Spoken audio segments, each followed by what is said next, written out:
Disclaimer: the information and education material contained herein is meant to promote the general understanding and dialogue of GAN's processing. Such information is not meant or intended to serve as a substitute for a healthcare professional's clinical training, experience, or judgment. For patients and individuals, such information is not to be a substitute for professional medical, therapeutic, or healthcare advice or counseling. For medical issues or concerns, including decisions about medications and other treatments, readers, viewers, listeners should always consult their physician or, in serious cases, seek immediate assistance from emergency personnel. Prescription information, procedures, and use of medical devices information should be undertaken only by properly trained and certified medical personnel.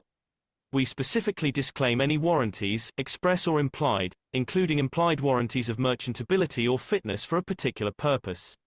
Such information is provided, as is, and is believed to be accurate at the time of its publishing, but it is the viewer's job to evaluate the accuracy of any information found in this presentation.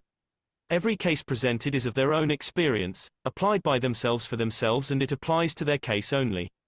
Every person experiencing health problems should seek professional medical advice and consult their course of treatment with a doctor. The processes of plasma balancing described herein are a natural process which supports the body but does not replace medical advice or therapies one is already subject to.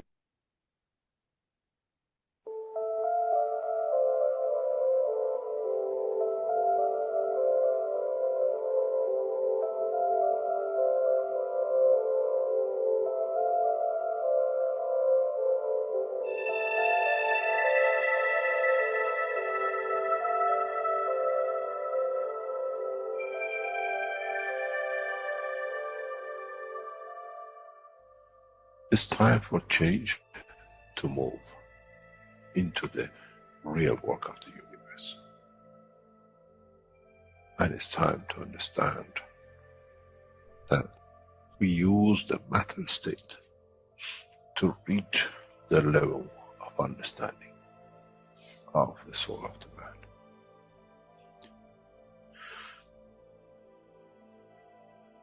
Now you understand maybe why the Creator has sent His messengers in the name of whatever you have had. Is that they bring the ears, that it can be used when the time of the Messiah comes. They can teach the soul and the message, not to oppose, but by them understanding through those who have become messiahs to give from their souls to these to elevate, the job is made easy. The school is there and the students are devotedly there. Then there won't be any fight between what they call the Muslims and the Christians. The lamb and the lion will eat and sleep in the same nest. The Christians and the Muslims will sleep and pray in the mosque and in the same church in the name of their souls, not in the name of religion. That is used to create so much conflict for the benefit of those who were the hyperactive children. The time has come, the time of change is here. And as I said, my wish is my command. If it's your wish to see peace, the path of peace is laid very clearly. It's the soul of the collective awareness by giving will create that position of change. No other thing. There is no pen in the soul of the man. And I'm sure once you go into the universal community, you will never see anything written but the balance of the fields of the soul of the existence. Try to be humble enough not to demand you possess.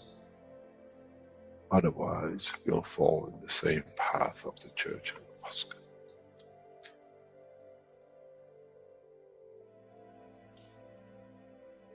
This is what we promised, and this is what we have delivered.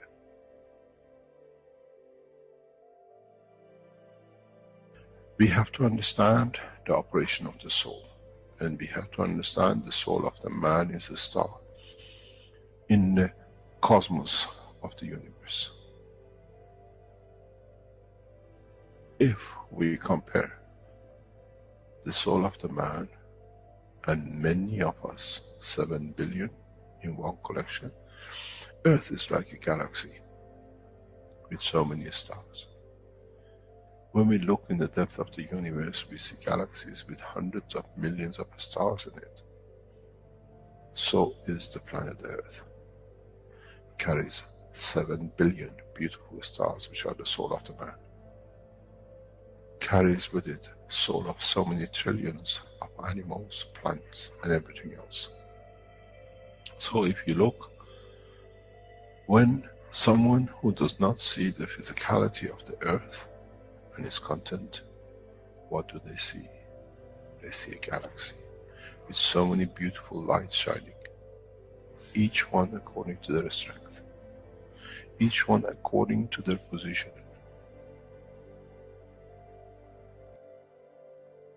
An infant has a beautiful soul, so has the old man. To those who do not see the physical dimension of this planet, but they see the strength of the field, we are clusters of stars. The human race, every single soul, no one from a distance sees that's the soul of a fisherman, that's the soul of the cosmologist, that's the soul of the president. They all shine irrespective of the physicality. This is the magic. This is what the new science has to bring to man. When we look to our soul, we see nothing but a star in the other souls. And this is the break. This is the understanding. This is what all these teachings are about. Coming to mature to the next level, to understand in the deep space, the universe is the oyster for those souls who serve. Then man is ready to go into space. Then man is ready to become part of the universal community which has been promised. I never promised you heaven. I always promised you the elevation of the man to join the family. And now you have the key.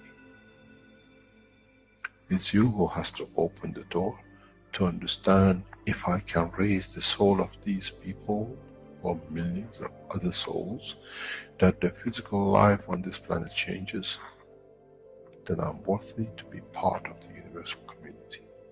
To be there to serve, to expand. To be there, to be part, that in the cycle of life of universe, I become. In being part, I become part of the totality. When man reaches that point, a new dimension in the strength of the soul of the man will appear, which is beyond imagination of understanding of the physical life. It's the gate to the opening of the new life, in a new dimension, which is beyond imagination of what you might call a new beginning, a new cycle. Which that cycle carries with itself the origin of the creation of life in the universe and in the universe.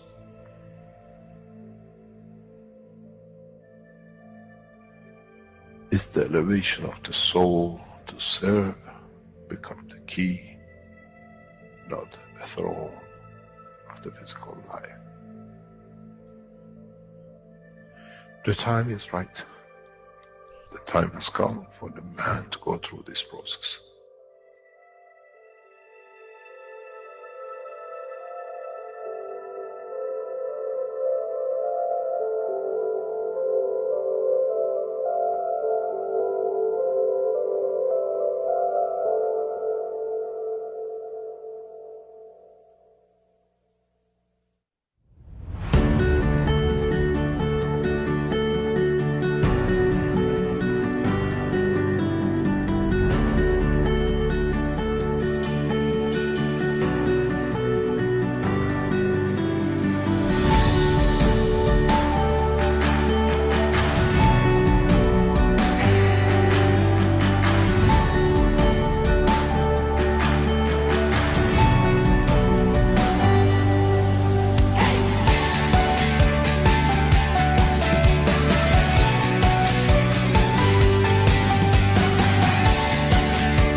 Hello, everyone, and welcome to the 413th One Planet, One Nation, One Race for Justice and World Peace here on Tuesday, January 13th, 2026. This is a production of the Keshe Foundation, Spaceship Institute, Education Department, and part of the Public Teachings in English.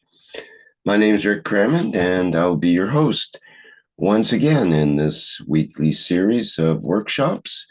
And of course, once again, we are joined with the members and support members of the Universal Council, who will be there to present today's workshop. And just have to get that ready. Bear with me a second.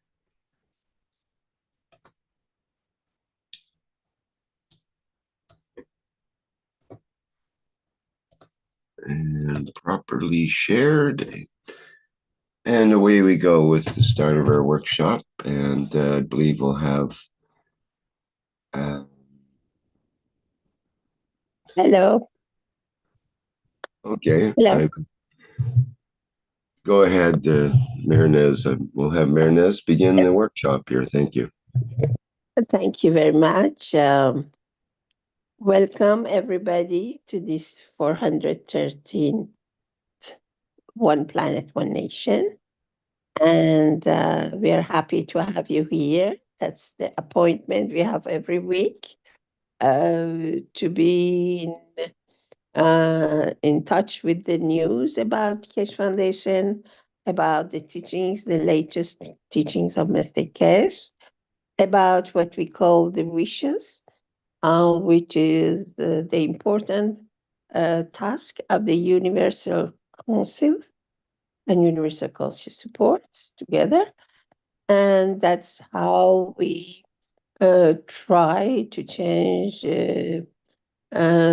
this world of little wars, or maybe big wars one day, to peace road, and change the heart of people for unconditional love and service, which is the optimum way of life here and above.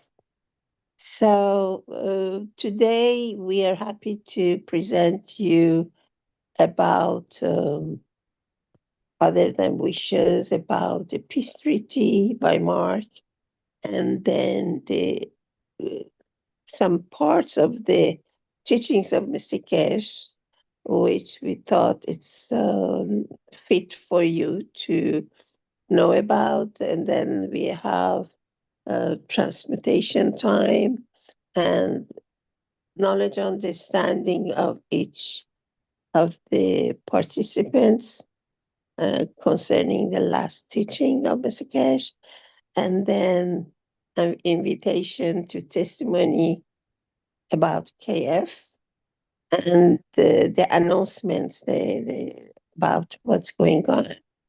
And then the needs or wishes for each locality, and we hope that it would be interconnection with people who are there, and if there is question or comment from everybody else, we share it together and we discuss it together, and we learn from each other.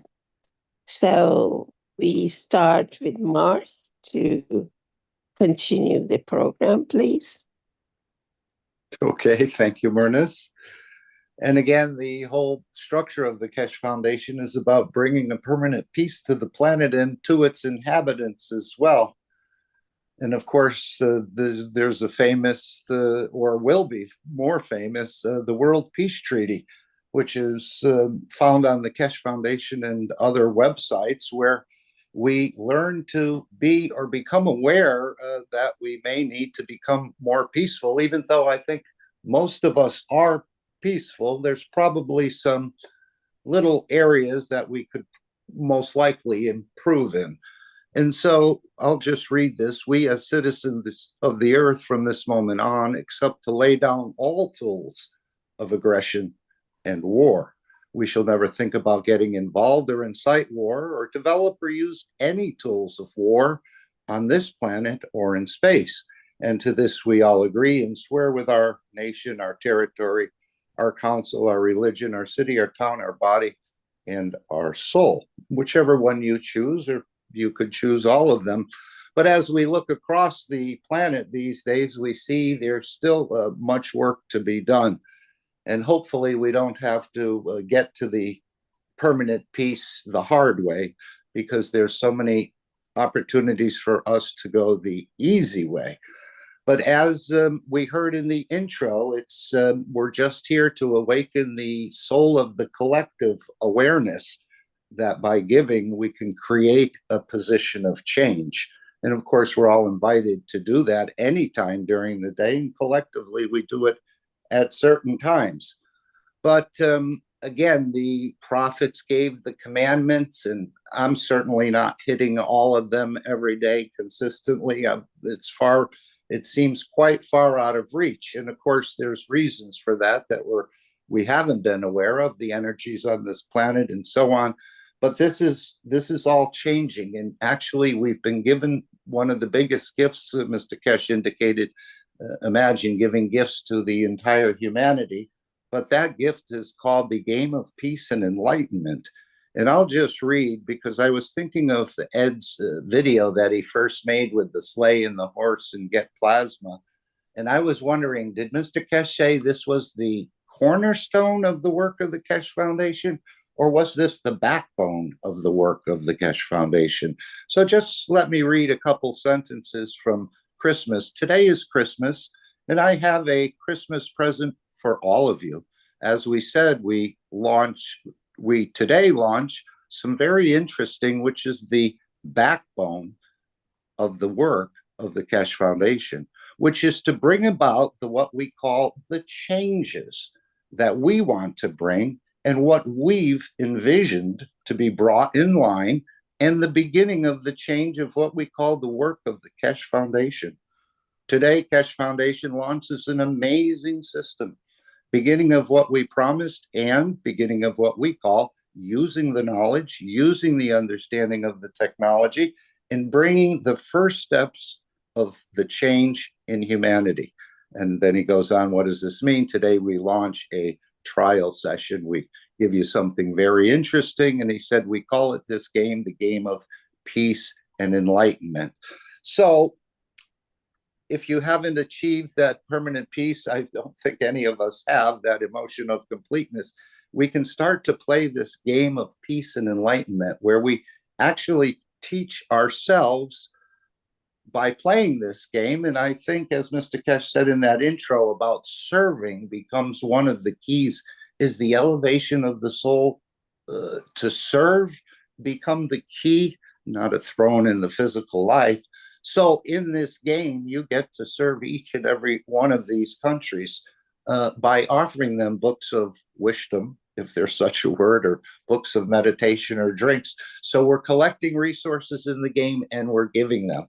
And this is part of the servitude. And remember, the universe is the oyster for those souls who serve. So I think this game has an integral part in helping to bring the peace, as Mr. Keshe said. Remember that word. This is the backbone of the structure of the Keshe Foundation.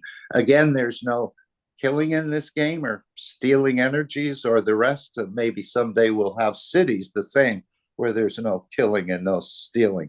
But this is a beautiful game, and it's I've never played a game, and again, I've become quite enamored with it in a way, just trying to figure it out. And it comes with a very short manual, but we're learning from each other, as Mehran has said. And again, there's some hidden technologies within this game that can't be seen with the human eye. And so, as Mr. Keshe said, this game will be embedded into the One Nation Network. He said you wished for peace, and now peace is on the table. It's called the One Nation Network. And of course, there'll be an energy dimension added, which will enhance the play, and I think the transfer of emotions, which is through the cosmic rays, which the Keshe Foundation is working on in the monthly sessions. So again, finding peace or starting to play with these gifts of the wise men the three gifts, which we've been popularizing in a way. And of course, me as a Christian or before, I missed those three gifts. Mr. Keshe indicated that all of the Christians missed the three gifts of the three wise men, which we all thought were matter state gifts, precious oil, very expensive, beautiful incense or something else, maybe precious metals and the rest, all changed into the matter state of the giving. But now we realize that the three gifts were the thinking, speaking, and acting, which again, it's for you to open up and apply and become more peaceful. And this is the way we learn, one of the ways we learn to serve the others, by thinking, speaking, and acting good. Because in all those areas, I think you're creating some sort of energies and plasmas. So we can generate good ones or we can generate bad ones. Never thought they carried beyond the cranium of the skull, but I really think they do. Or they could attract just the opposite. So thank you for listening to this. If anyone wants to add more about this, but this is the whole process of the Keshe Foundation, is to bring the planet into the permanent peaceful position. It's not the end all, it's just to get to the next step. And so you're all welcome to participate in this process, and you bring the change together collectively. We work on this. And this game is sort of building that ethos, I think, into the players in a way. Plus, as I said, some technologies hidden that the eye of the man cannot see or perhaps even understand at this point. Anyone else? Thank you.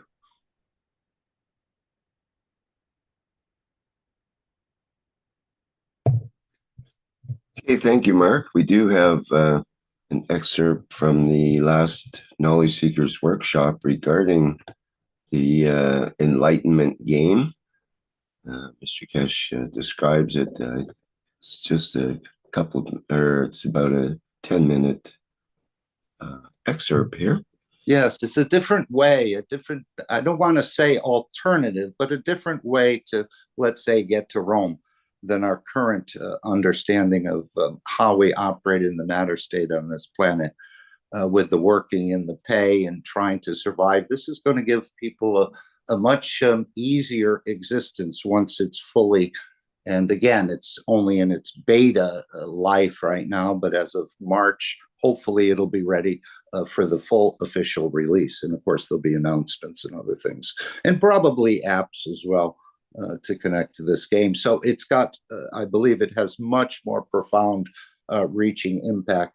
We're just starting to scratch the surface of this play, if you could call it that. Yes, it's still in the beta version until, was it March 21st, I think, where the official first version will come out. But we are the experimenters and kind of the guinea pigs in a way, willing guinea pigs to experiment with the new game, and it seems we're all having fun with it as well. And of course, there is a bit of a financial incentive, but Mr. Keshe has continually emphasized, don't play the game for money. But many people, I think, will enhance their life, as we saw in that opening video. If you elevate these souls, that their physical life changes, then you're worthy to be part of the universal community. And if someone can, as we heard from Hassan, I think he could be in Senegal or Sierra Leone, he said, even where you can earn in this game up to 2,000 euros per month, he said even 50 euros per month or 100 euros per month would change the physical life of so many people in my area, because they have nothing. So it's a beautiful gift to all of us, and let's open it up and start playing with it. One thing about this game, about the monetary aspect, is to get people hooked to the game. It's kind of like, we are in the matter state. The fish are in the water. You mean he's... Yeah, so you mean he's playing on our greed? Well, it's not so much greed, but let me try to go a little further, and you'll see. See, we are in a matter state, and we are getting hooked with this money thing, And we don't know where money comes from anyway. And then what happens is that the fish comes out of the water to the land. So we are coming out of the physical world to the energy world. So this is we have to, it's a temptation to bring us out of the physical world into the world of energy and plasma. So it's an interesting way of doing it, but the thought just occurred to me and I said, oh, this is one thing to say. So I just. Yes, Mr. Keshe has confirmed that a number of times.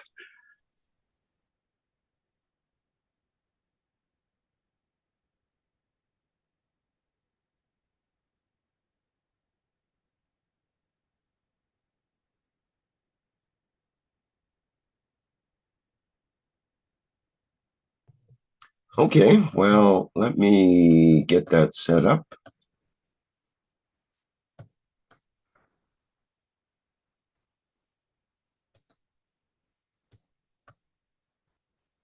And we'll play it.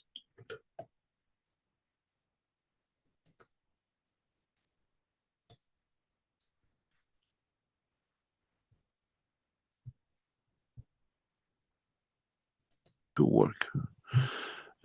On the other hand, there's still a need for knowledge seekers who can join on the what we call peace and enlightenment game.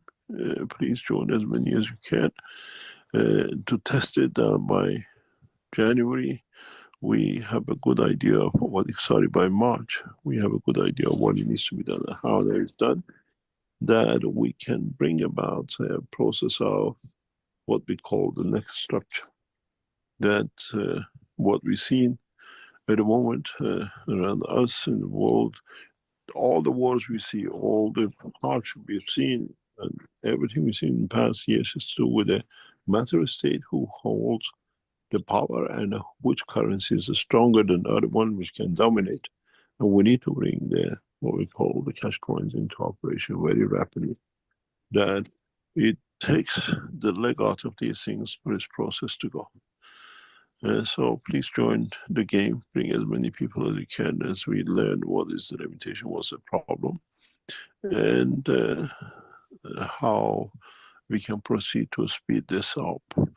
That we need to learn. Hopefully, we need between 3,000 to 4,000 people to join in the preliminary section. It's good that we're getting a small amounts in, small numbers in, but please promote it across with the other people in different channels, wherever you know, to start joining, registering for this process. Because once we gather, we what we call fix all the holes. We announce that you can earn yourself a couple of coins, and the coins are transferable around the world in different shape or form. Then the game changes. At the same time, sometime this week, most probably within the next few days, you will see the Keshe Foundation team again puts new products for Valentine, which is coming up in next month, next 4 or 5 weeks, and then again for the Easter. These are as part of the collection of the resins we did.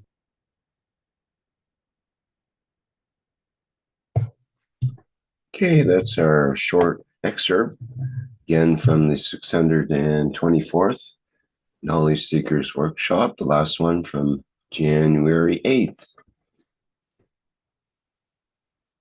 Okay, next we're going to move into the wishes part of our program.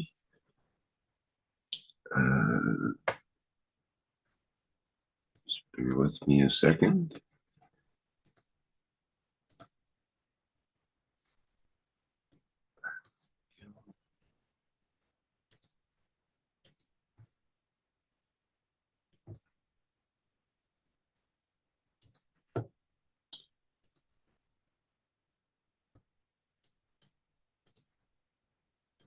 Yeah, let me just get those up.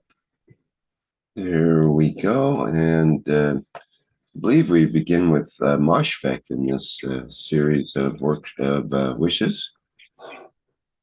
We, the Universal Council, elevate the people, the planet, engaged through the game of peace and enlightenment.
And next we have Shweta.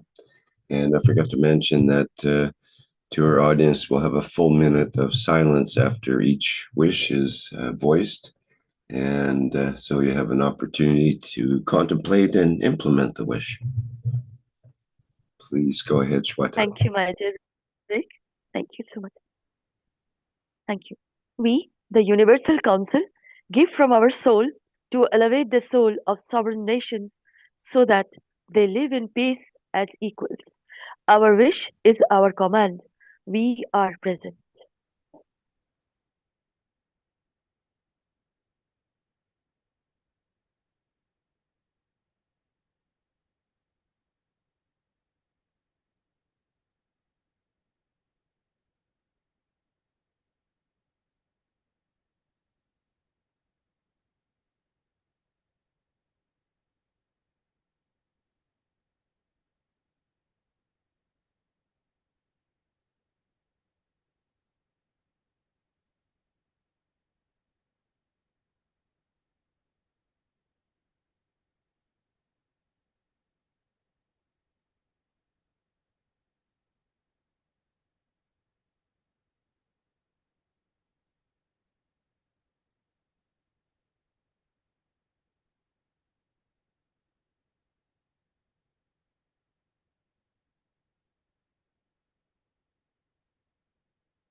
And this was supposed to be voiced by Dean, but I don't believe he's here today. So someone else will take that over. We elevate the souls of all members in the past, present, and future of the Universal Council as one soul, as part of the totality of the knowledge of creation.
We, the Universal Council, give from our souls collectively for elevating the soul of the leaders of the world to accept the peace and respect of international law.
And I think Elizabeth has this one to say.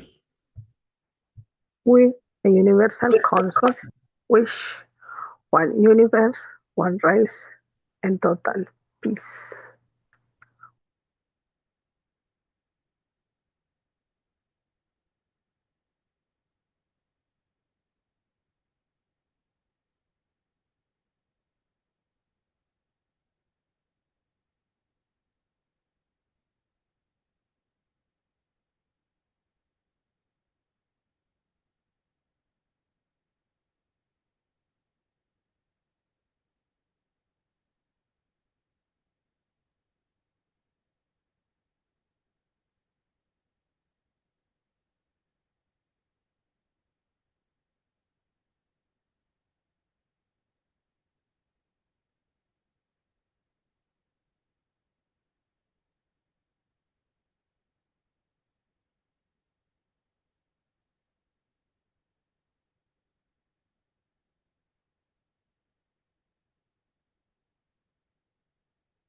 We, the Universal Council, make conditions for all structure around the Keshe Foundation to be supporting financially and to have what they need at the point of need to bring a total change.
We, the Universal Council, give from our field strength to empower the world leaders to negotiate and sign the World Peace Treaty, pledging their nations to a permanent and everlasting peace on this planet.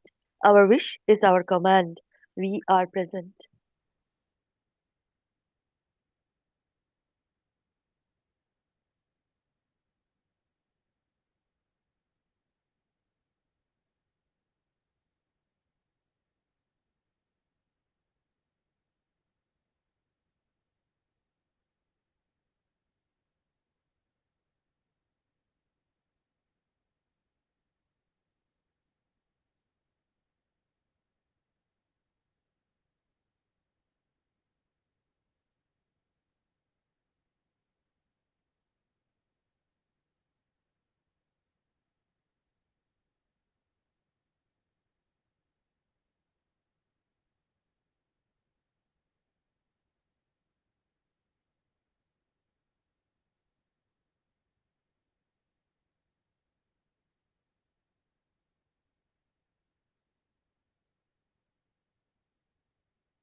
Next, we have the connection between souls. And that could be with Lisbeth or Sweta.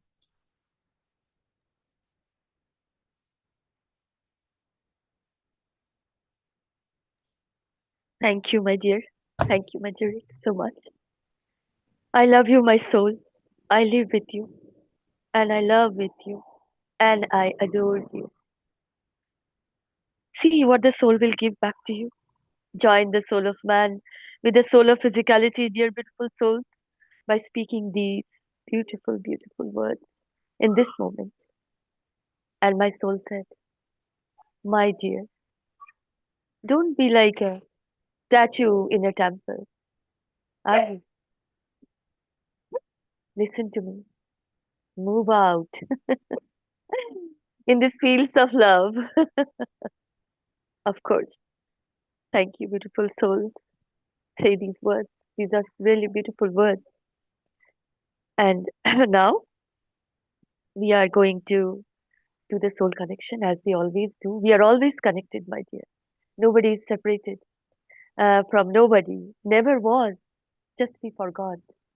And in the soul connection, I will do it in Hindi language uh, of India, the national language of India. And of course, the focus is elevation of soul by breathing the prana, the breathing in, breathing out for all as a collective, benefit for all, benefit of all. So I will say that first of all, I will say the word of peace in Hindi. Om Shanti Shanti Shanti Om. That is the universal peace. So, my dear beautiful souls, as we said already, I love you, my soul. I adore you. I live with you. With a breathe, merge with the soul, my dear. Breathe in, focus on the breathing. Breathe out. You will understand how we can be the giver always. We are. So, I am starting it with the Hindi language, and it will take only 2 minutes. After this, when I um, talk, after talking, I will say, oh, after communicating, I will say for 2 minutes, thank you, and I will start in Hindi, my dear. आप सभी को हृदय से शाश्वत प्रणाम करती हूँ, अभिनंदन करती हूँ, शुभकामनाएं देती हूँ इस शुभ शुभ शुभ समय पर यहाँ पे सबके प्यार मोहब्बत और दिलबरों के साथ प्रस्तुत होने में आप सबका हृदय से वंदन करती हूँ, कृतज्ञता देती हूँ। और इसी से हम अपने श्वासों पर एक तरह का फोकस करेंगे, ध्यान देंगे। आप श्वास ले रहे हैं, ये सिर्फ श्वासों पर ध्यान दीजिए ताकि आपको कनेक्शन और आत्मा के उन्नयन में आपको बहुत मदद मिलेगी। क्योंकि जब हम ये काम करते हैं, श्वास पर नजर देते हैं, हम सबसे जुड़ जाते हैं। पूरी पृथ्वी, पूरी पशु पक्षी, लोग, प्राणी, रेत गिट्टी, सबसे, सभी में प्राण है। तो हम इस तरह से श्वास को अंदर लेंगे, ये महसूस करते हुए सुंदरता, खूबसूरती, प्यार, मोहब्बत, कर्तव्य, ये महसूस करते हुए हम फिर उसे देंगे कि हमारा कर्तव्य क्या है। तो इसी प्रकार हम 2 मिनट के लिए यही साधना करेंगे कि सभी को इसका फायदा मिले, सभी को खुशी मिले, सभी को शांति मिले। तो हमारा ये आ, आत्मा को उन्नयन शुरू होता है। ये 2 मिनट के लिए रहेगा। नमस्कार।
आप सभी का शुक्रिया अदा करती हूँ इस प्राण और मन का मेल सभी के साथ करने के लिए, सभी की आत्माओं के उन्नयन के लिए।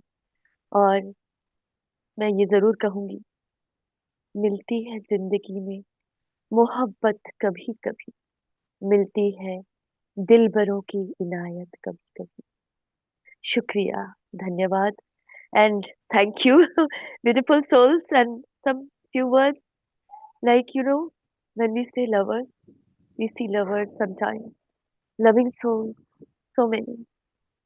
Recently, a pure loving soul has departed, and very beautiful, but still, I, she was a very, very pure soul, and and as I said, the whole world is full of lovers. The whole cosmos is full of lovers. So we can feel that they come. So more enlightenment, more beauty, more. Uh, thank you, beautiful souls, for being present here always, and gratitude, gratitude, gratitude from the core of my heart and soul. Beautiful souls. Salam, namaste, salute.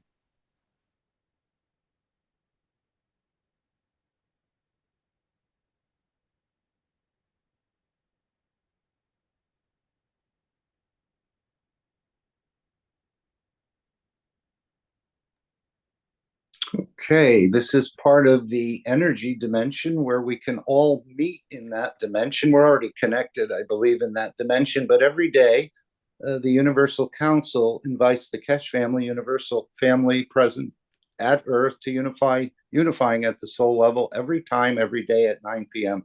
Central European Time. Give from our field strengths to enlighten the souls of the world leaders, to negotiate and sign the World Peace Treaty, pledging their nations to everlasting peace on Earth and throughout the universe. Yes, this is what the whole process is. The Creator is remodeling in a way, and as he said, he does everything himself, but we claim it to be us. Remember, Mr. Keshe at one point recently said he considers his soul to be the soul of the Creator, his physicality to be the physicality in a way like the earth, and the soul of physicality to be the atmosphere. So it's really the Creator doing everything, and this is the key point. But also to start awakening again this soul of the collective, to start giving these emotions to souls in need. And there's a very similarity to what I'm saying, or something similar that I see in the gameplay as well, giving books, as I said, and giving energy drinks. And now we're giving to souls perhaps emotions of peace and love and kindness and freedom and so on. But one of the beauties of these things, there's a number of beauties of it. When you create these emotions and you give it, it's the one thing that's not stolen. Everything else that we seem to have in our lives, more or less, is taken from somewhere else. But when you create these fields, they're pure fields and they're not stolen from anyone. You've created them within you. So this is where we're opening up this mystery of our MagRav, our low energy nuclear reactor, to its energies in a way. Your MagRav has already been set by the Creator. It's just we haven't used it. And of course, we saw in Beijing what Mr. Keshe set up. Again, this is a process, but we're building up and awakening the collective awareness to start giving. So you may not see the changes tomorrow. It's not like putting a cake in the oven and in 45 minutes it's done and it's ready. This is not a day job. But the other beauty that we see, you're opening up your energy dimension, or you to become aware of it and then accept it and start working with it. But the beauty of this process is, one of the things is that nobody fails this test. We're making a beautiful bouquet in the energy dimension. And of course, we're much stronger in that dimension. And the other thing is you can be still operating in your physicality. Remember, we're multi-dimensional operators in a way, but we've gotten stuck in the matter state. So this allows you, whether you're driving the car, making the dinner, taking a hike or whatever, to switch over. to that energy dimension, even if it's only for 1 nanosecond per day, and then you can extend it further and further, the more you feel comfortable with this. And if you need a bit of encouragement, you can go to the last 20 minutes of the 23rd Knowledge Seekers Workshop. Mr. Keshe says, why don't we learn how to pray through our souls? So the last 20 minutes of the 23rd Knowledge Seekers Workshop, and I know Rick was impressed, and the other ones were too. And what we see is basically the same picture as we're seeing today, that these world leaders need to be supported. Their souls are souls in need. So we're just sort of supplying that need. And I think the play in the game is sort of tailored in the same way to learn to give resources. And of course, as I said, the resources we're giving here is not stolen from anywhere, and neither is in the game. I think they were minted out of the fields of the universe in a way for this type of play. So join us. And again, ask your soul what we heard earlier. Ask your soul, you love your soul, you live with your soul, you love with your soul, and see what the soul will give back. So maybe, and this used to happen to me, that I think, okay, I want to do this at 3 o'clock. Well, my time is 3 o'clock. I'm 6 hours behind. And I would miss it many, many times. And then I started asking the soul, gee, just remind me around that time that I could join with the others. And again, you can do this anytime, but collectively, we're just doing it at these times right now. And perhaps there was a proposal. I don't know if it's carrying on that every 3 hours, but you can do this as early, as often as you like, but collectively, we're doing this at 9 p.m. And this is a beautiful start to opening up the energy dimension of your structure in a way. So you're all welcome. Nobody fails this test. You can still work in the physicality while you're actually giving. So there's no reason not to open it up. But again, you're the captain of your own ship. So you decide how much you'd like to play or how much you'd like to see this process come forward. And again, it's a build up from the small into the manifestation of it. So it's not a day job. Don't think it'll be completed in 24 hours, or if you've done it once or twice or even for a year. So join us, you opening up that dimension. And of course, this is what you'll use as you operate in that energy dimension, giving and receiving fields. But we're just starting to scratch the surface, and I don't claim to know much about it. I'm just being impartial here. This is just my understanding of the way I'm approaching it. But you're all welcome to join the beautiful bouquet, 9 p.m. every day.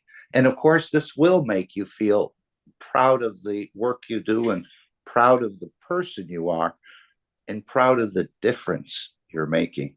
And just remember, working in the plasma doesn't take a lot of work and doesn't take a lot of energy. As Mr. Keshe said in the last workshop, the process of creation is much, much, much, much, I don't know how many muches he used, easier than we thought. So apply it, wish for it, and see it manifest. And again, we're not looking for it to manifest tomorrow, or if it does, great, but we're just in the process of giving and learning to give. So, and if you want to strengthen that, play the enlightenment game and land on a beacon or something like that. And I felt uncomfortable, as I said yesterday, but now I'm getting a bit more comfortable about giving the resources I've collected.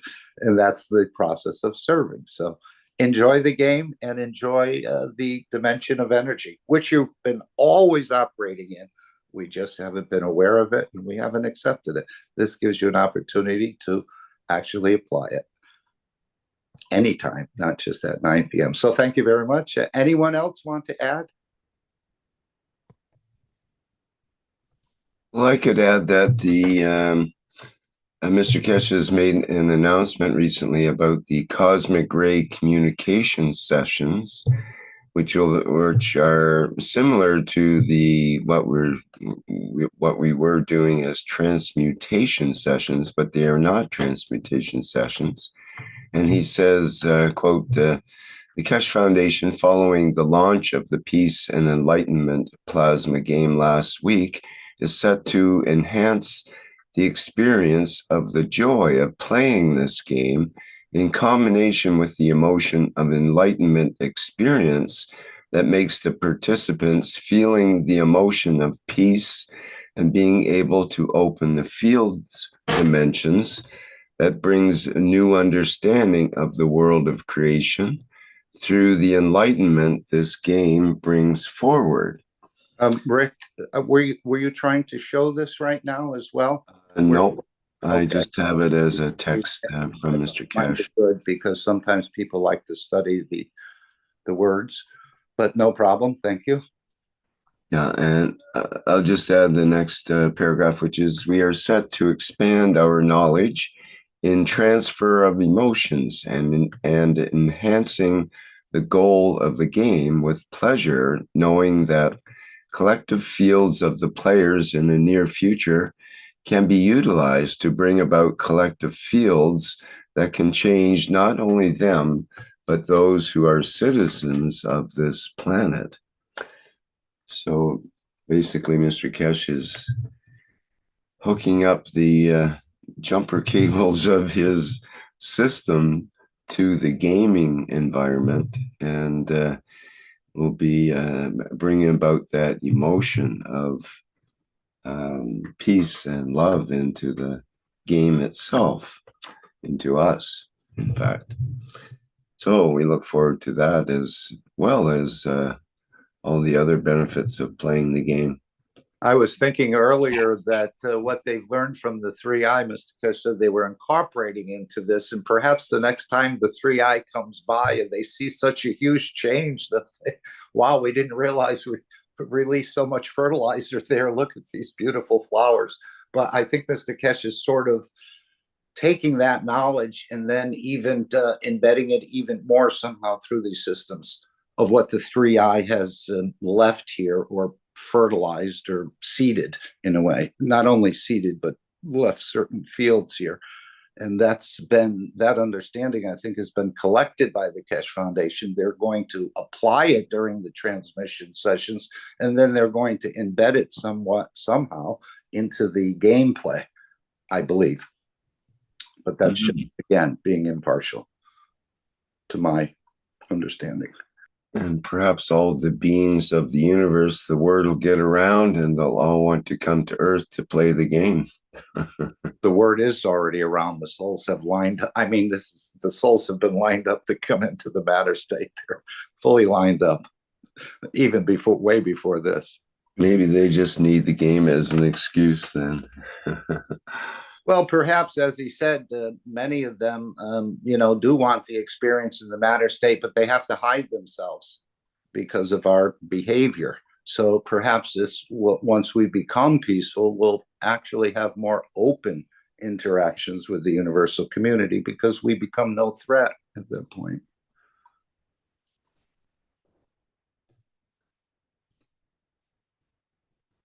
Okay, very good. Is there anyone else that would like to make a comment? Shall we move on to the Universal Council invitation to be part of the Universal Council? It's an excerpt from the 576 Knowledge Seekers Workshop. Okay, let me share that, and Mr. Keshe discussing how to become a UC member.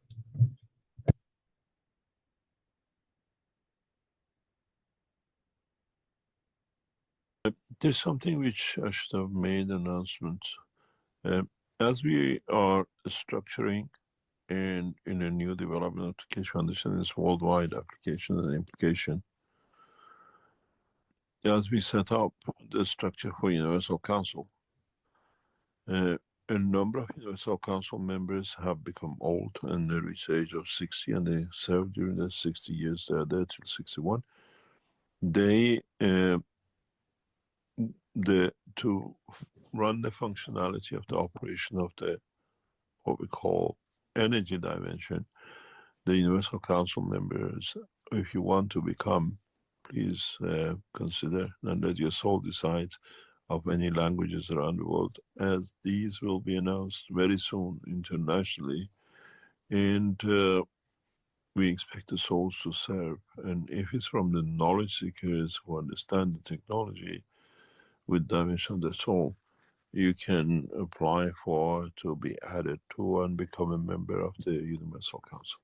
The Earth Council is appointed by the Keshe Foundation on the grounds of true structure of the nationality, understanding the culture that there is no prejudice by physical dimension of the borders.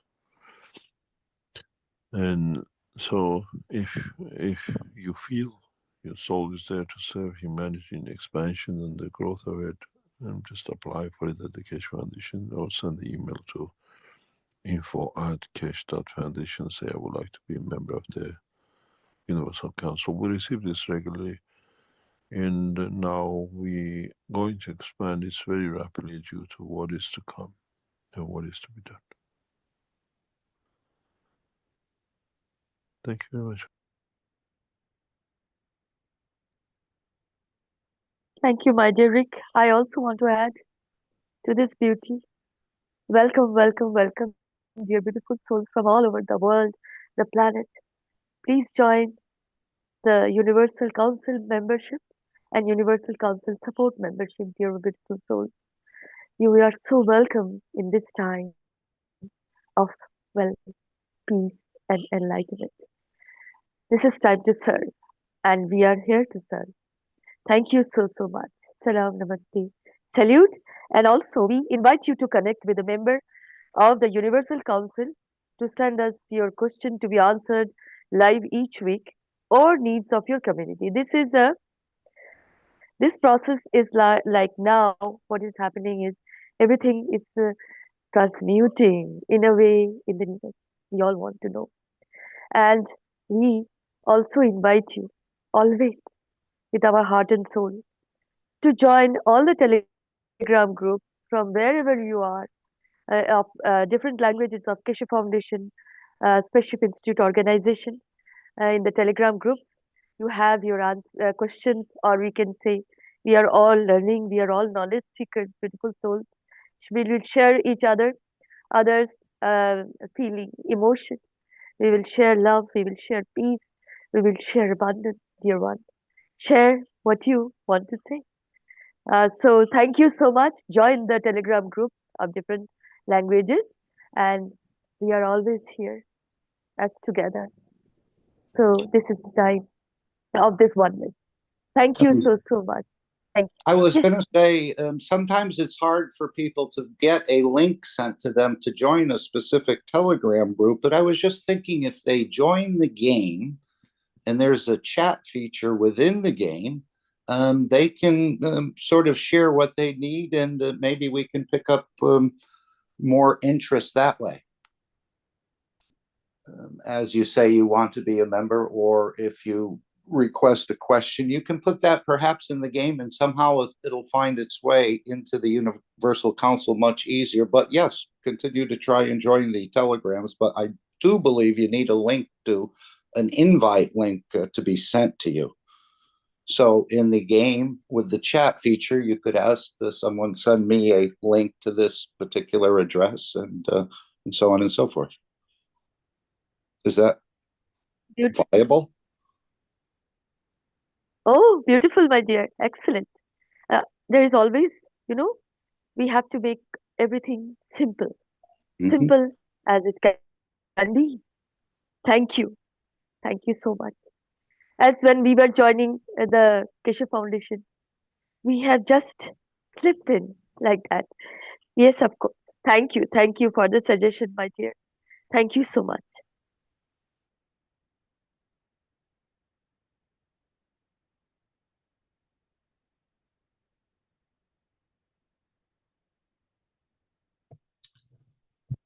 Okay, next I have an excerpt from the last Knowledge Seekers workshop. And this video is called "The Whole Universe Starts with One Ray."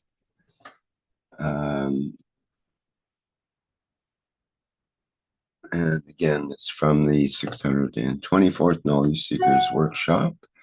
This will be about 18 minutes. And I will share that now.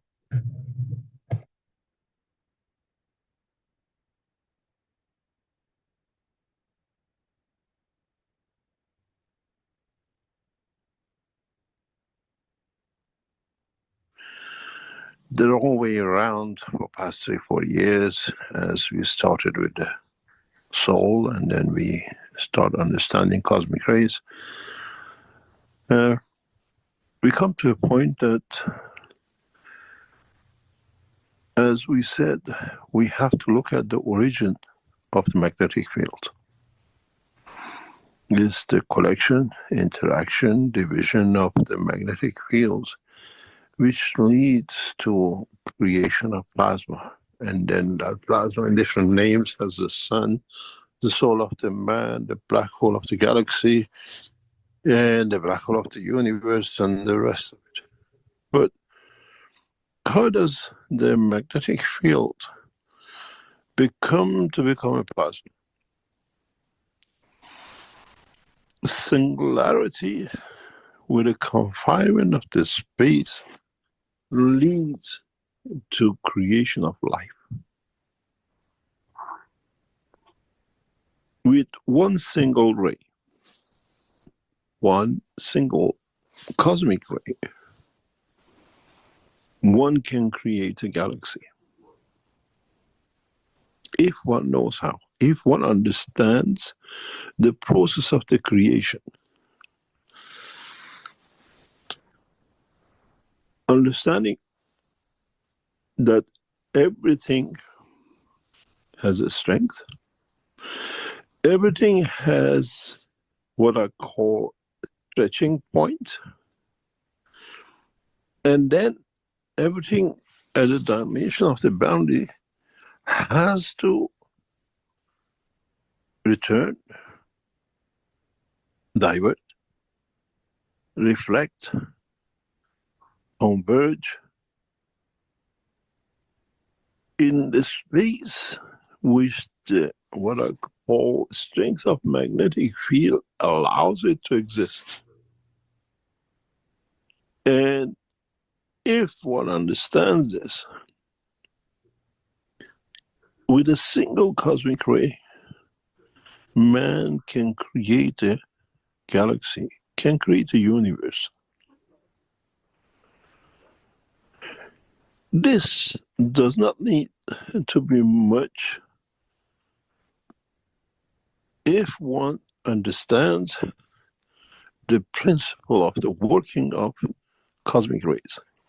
And once you understand this, you understand how the whole of the universe starts with one ray, is singularity. And given that space dimension in the universe, the environment which is created for, accommodated that ray to move, dictates the structure within that space, or what we call the strength of plasma. And if one understands this, understands how the Creator has led to the creation of the universe we look at, you need one single cosmic ray, and not necessarily of the high order, to create the whole of the creation. As man sees its universe, is that single egg which leads to the life of one man. But if you can understand this, and you can comprehend, be enlightened by the knowledge, then from one ray you can make gold, copper, life, amino acid, water, and anything you need. You can transmute on that ray. You can transfer on that ray. You can become part of the source, and with it, become part of itself.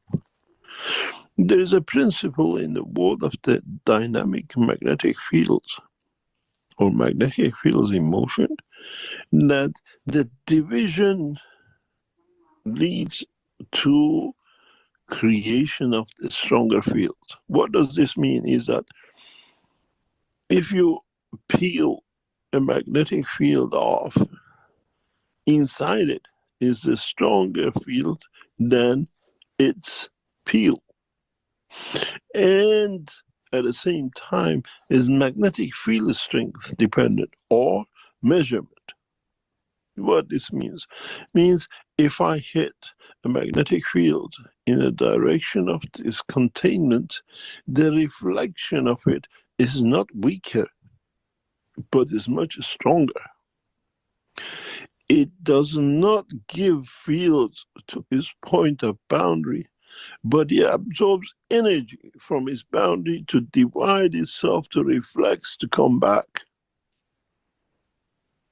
This goes back to the principle of what we said. A balloon can expand to end within a boundary as the environment allows it. You cannot blow a balloon and put it in a box and expect it to cover the box inside it. The size of the box, the dimension of the box dictates the size, the shape of that balloon in the box. But in the dimension of the plasma, cosmic rays, that boundary is interacting with a stronger field outside it that has created that boundary. So by interacting to its boundary, it gains energy of a different dimension, even though it leads to its division, to its reflection, to its inherited in combination of field absorption. In a way, when a cosmic ray hits or comes in the dimension interaction of the boundary which dictates it, which is dictated by its environment, it absorbs energy from it. So when it returns with a bigger energy than when it was going out.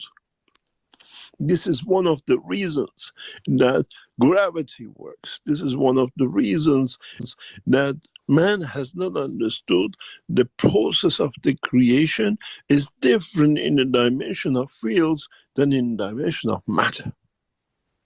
In the matter state, when a bullet hits an object, when it reflects back, it comes back with a slower speed because part of its energy is absorbed by the containers, by what it hits.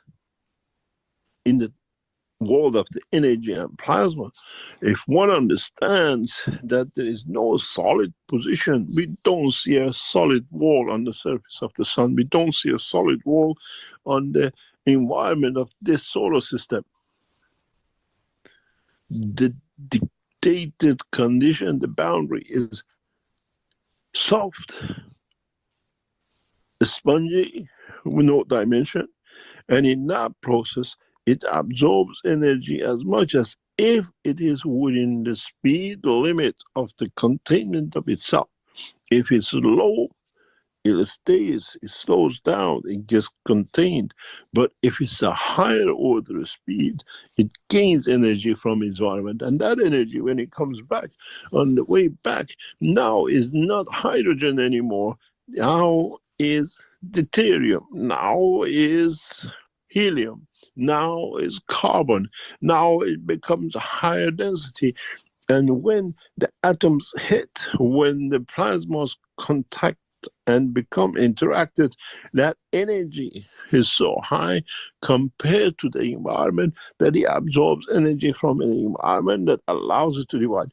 This is exactly how when egg and a sperm come together, in that interaction, the mass energy becomes heavier, that it absorbs energy from the womb of the mother, and that absorbed energy allows it to divide.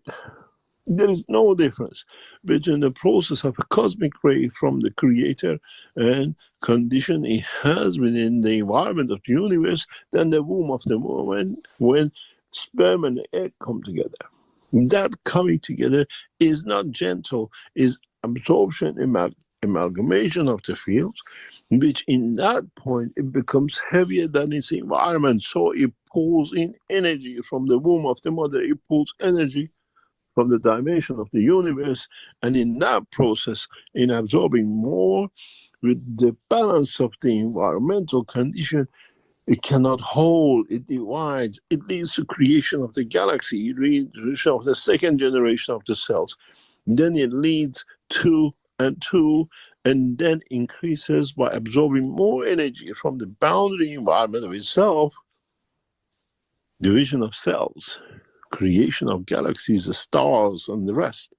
There is no difference between the womb of the mother and that child within the structure, that baby, that cell within the structure of the womb of the mother and the creation of the galaxies. It's the same process.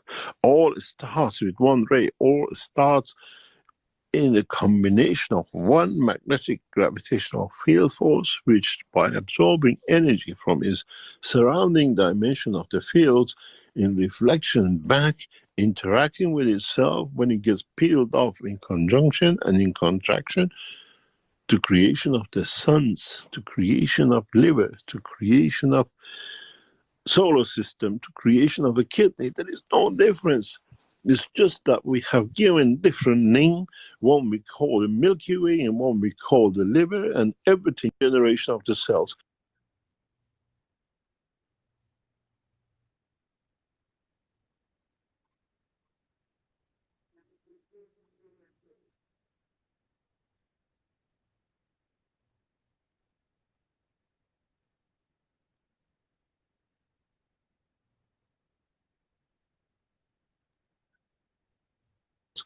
Then it leads to, and then increases by absorbing more energy from the boundary environment of itself, division of cells, creation of galaxies, stars, and the rest.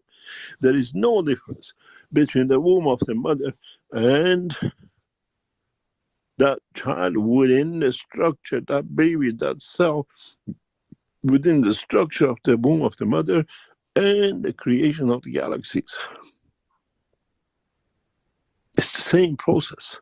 All starts with one ray, all starts in a combination of one magnetic gravitational field force, which by absorbing energy from its surrounding dimension of the fields in reflection back, interacting with itself when it gets peeled off in conjunction and in contraction, to creation of the suns, to creation of liver, to creation of solar system, to creation of a kidney. There is no difference. It's just that we have given different name. One we call the Milky Way and one we call the liver, and everything else. One sperm, one egg lead to creation of billions of cells, the body of the man. One ray of cosmic ray in the same process, in the division, interaction by itself, leads to creation of star, leads to creation of galaxy, leads to creation of a universe. Now, if the man of science understand this, then man with one ray can produce everything that a man needs. Today, you knowledge seekers here, you are on the very much on the verge, on the dimension, on the process of the same. What we see, what we do with you today is no different. In the background, we are creating that condition. We have set up those of you who are sitting on the panelists. You see that how we are creating this field in the background. Systems are set to confirm this, that we can create emotion, which is the field dependent.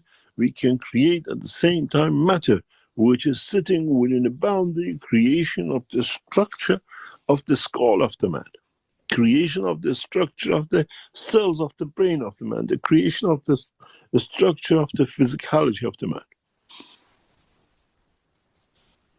So if one understands this, you don't need, as man has got used to composite,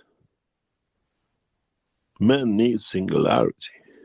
One single cosmic ray can lead to creation of the universe if one man understands the process of creation. This is how our lives, this is how our universes, this is how our galaxies are created. And you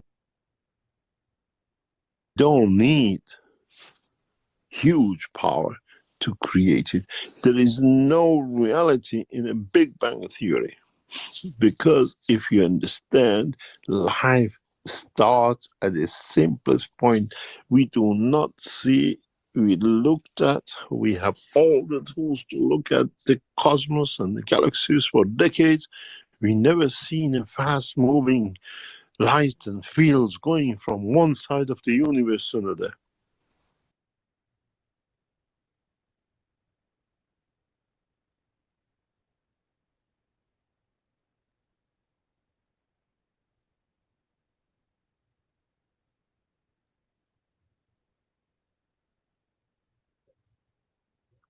Creation starts with the lowest magnetic field and its interaction with its own confinement field, creation of the new cycle, new interactions, new divisions, which that leads to the creation of the first seed of a star, and then the star. And then in that process, its division and holding to its confinement to planetary system and the rest.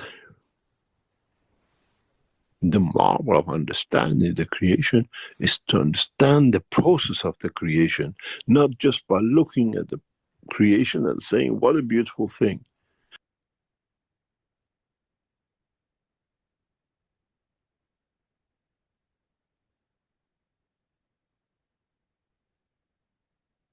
All started with one ray and no more. And with a very, very, very, very weak magnetic field. Man is the habit of making everything to be big and strong that it can lead to creation. The process of the creation from the creator is with the softest, gentlest, lowest level energy.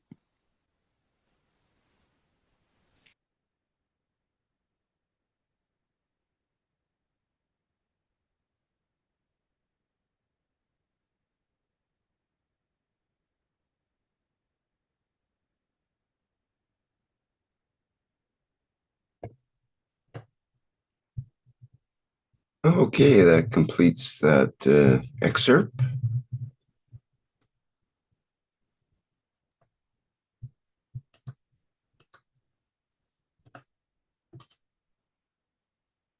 The whole universe starts with one ray.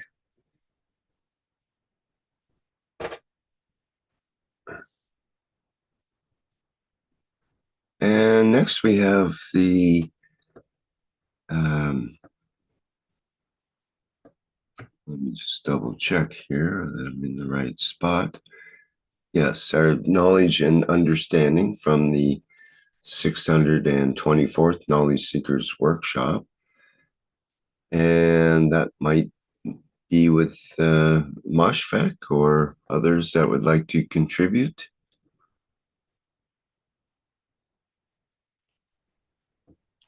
Stefania, perhaps? Stefania, yes.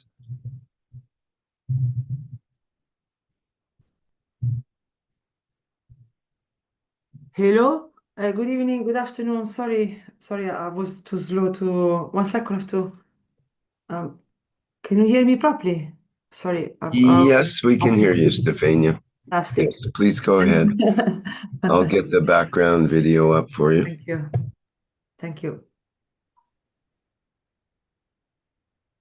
Yeah, so I'm Stefania. I'm the representative of the Italian language for the Universal Council. So thank you so much to be here today. I hope you enjoy also the game of peace. Yes, the workshop of 624 again was for me was again a very deep workshop. I really recommend you to listen over and over. I listen over and over, but still I don't know if I can summarize properly what happened in the 624 because there is so much information there. I still need to process myself. If I think back what I heard, definitely this part that you listen again, even just this part, for me it was very hard to go forward with the workshop because every 10 minutes I have to listen and listen and listen. So I moved very, very slowly. On the 2624. So as you can see, Mr. Keshe going really in depth. He said we started with the soul, then we moved to the cosmic ray, and now we're going to the region of the magnetic fields. And it go really in depth how the magnetic fields are created. You know, would you just listen just now?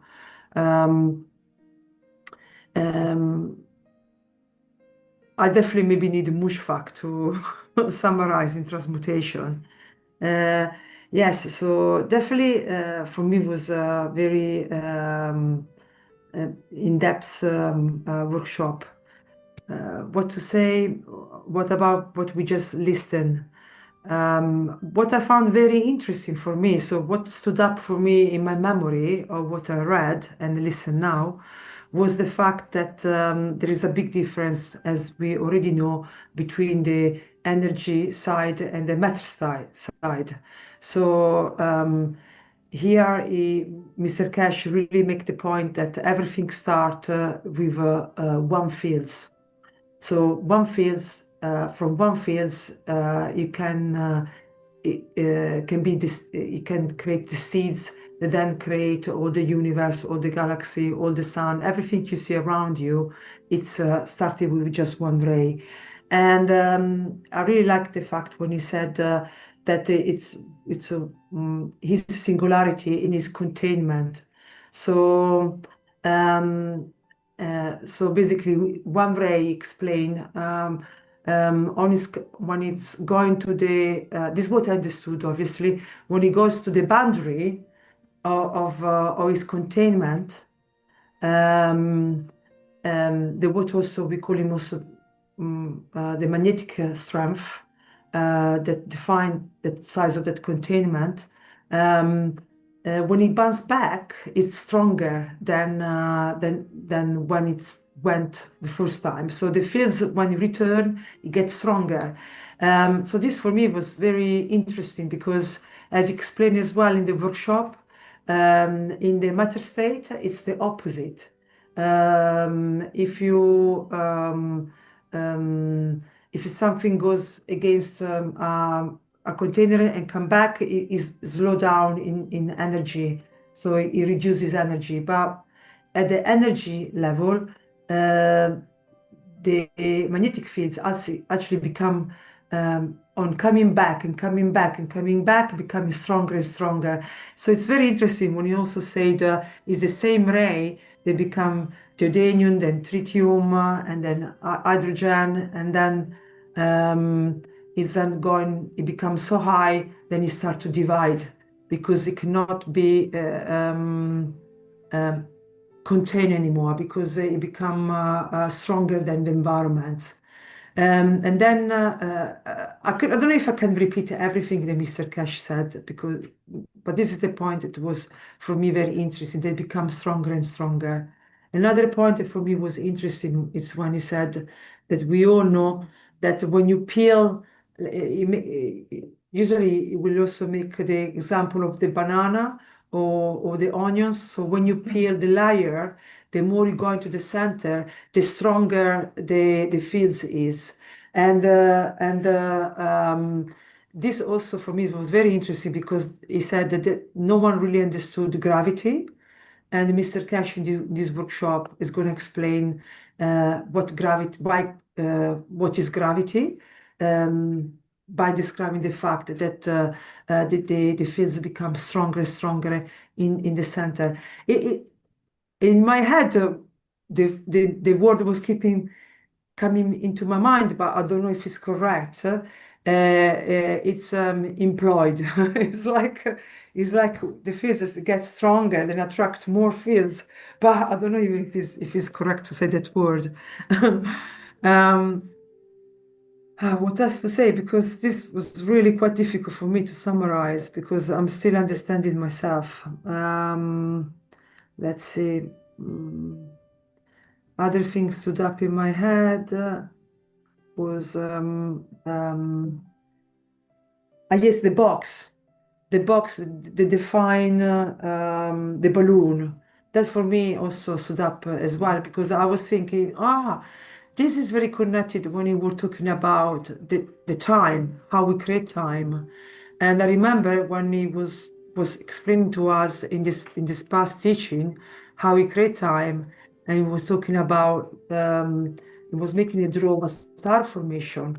If you remember, he was said we have place, position, and possession, and when those fields go in balance, they create a fixed fields. And those fixed fields, I was thinking, is maybe these fixed fields on the creation of the time are maybe the containment, the things they contain. These are all questions come to my head. And then I thought, what create the container? What decide the container? Because in this workshop is saying that the field strength of the plasma is relating to the also to the space of the environment where the magnetic fields bounce back. So there are many things that maybe, I don't know, Mark or somebody else, Mushfaq can, or Manares can maybe go deeper a little bit. I'm still trying to understand. What else to say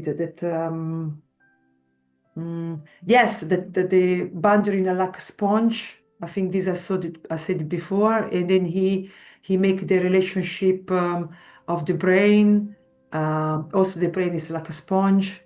So the border is not defined. Like for example, can be the skull. And then he will make a comparison with the creation from one ray to the galaxy by making the comparison of the sperm and the eggs, the wound of the mother. Is going more into also saying that the placenta is more connected with the sperm, so of the male part. That was very interesting. I never heard that before. I found very interesting that part. And you also make the comparison with the egg. So if you want to really understand the magnetic field, look the egg of a chicken.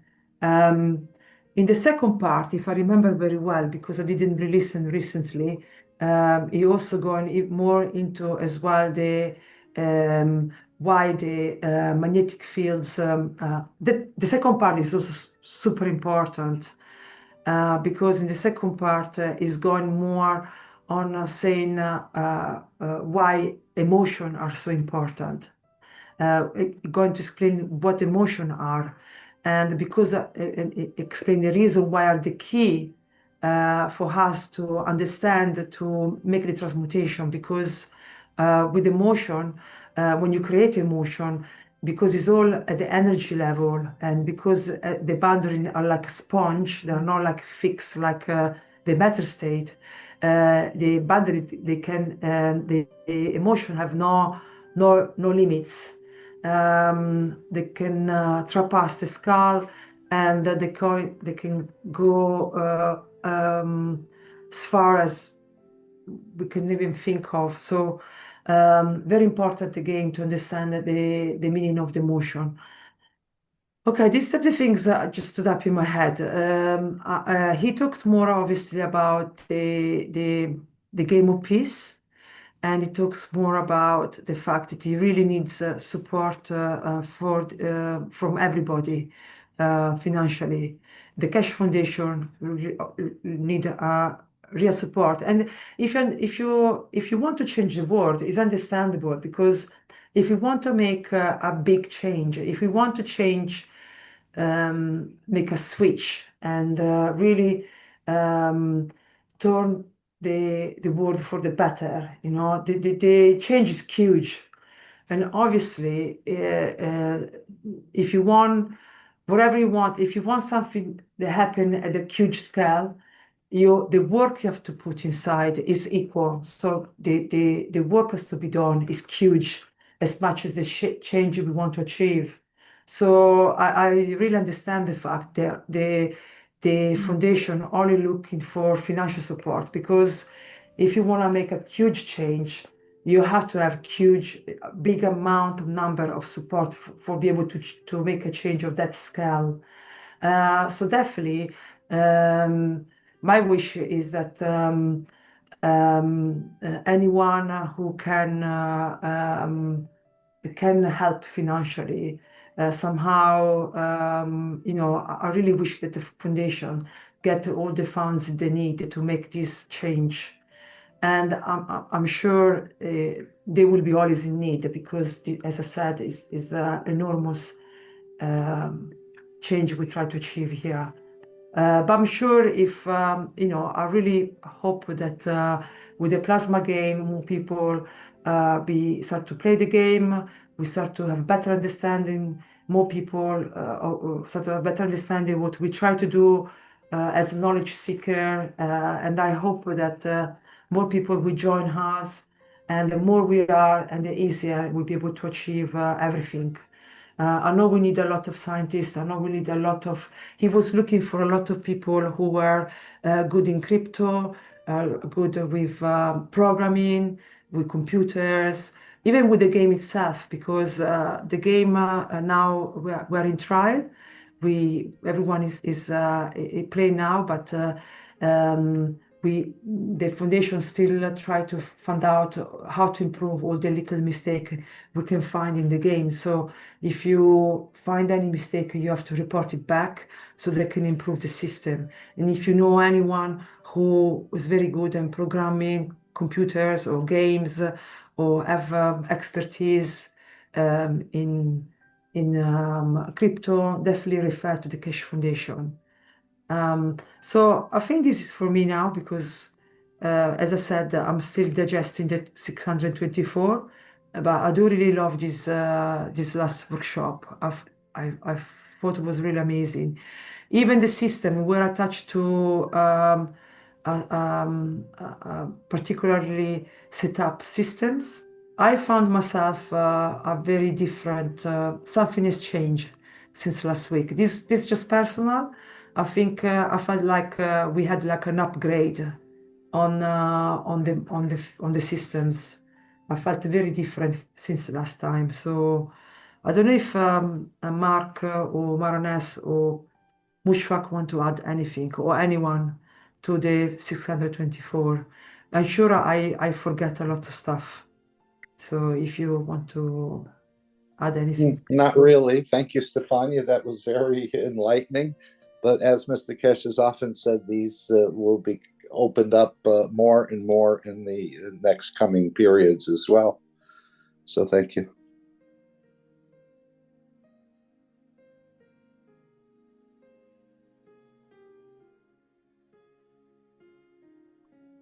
Okay, I guess I will add a little bit to what has been talked about by Stefania. I would like to add something, an interesting experience that I had in this Knowledge Seekers workshop. As some of you may know, the the way Mr. Keshe speaks is a bit different. It's not normal English, as I understand it. Although I'm not a native speaker, but I have lived in an English-speaking country for a long time, and my children have taught me enough. So as I was listening to him, I had a very funny sensation. I was listening to it. I was not quite understanding what he was saying. But at the same time, I had the feeling that I'm understanding what he was saying.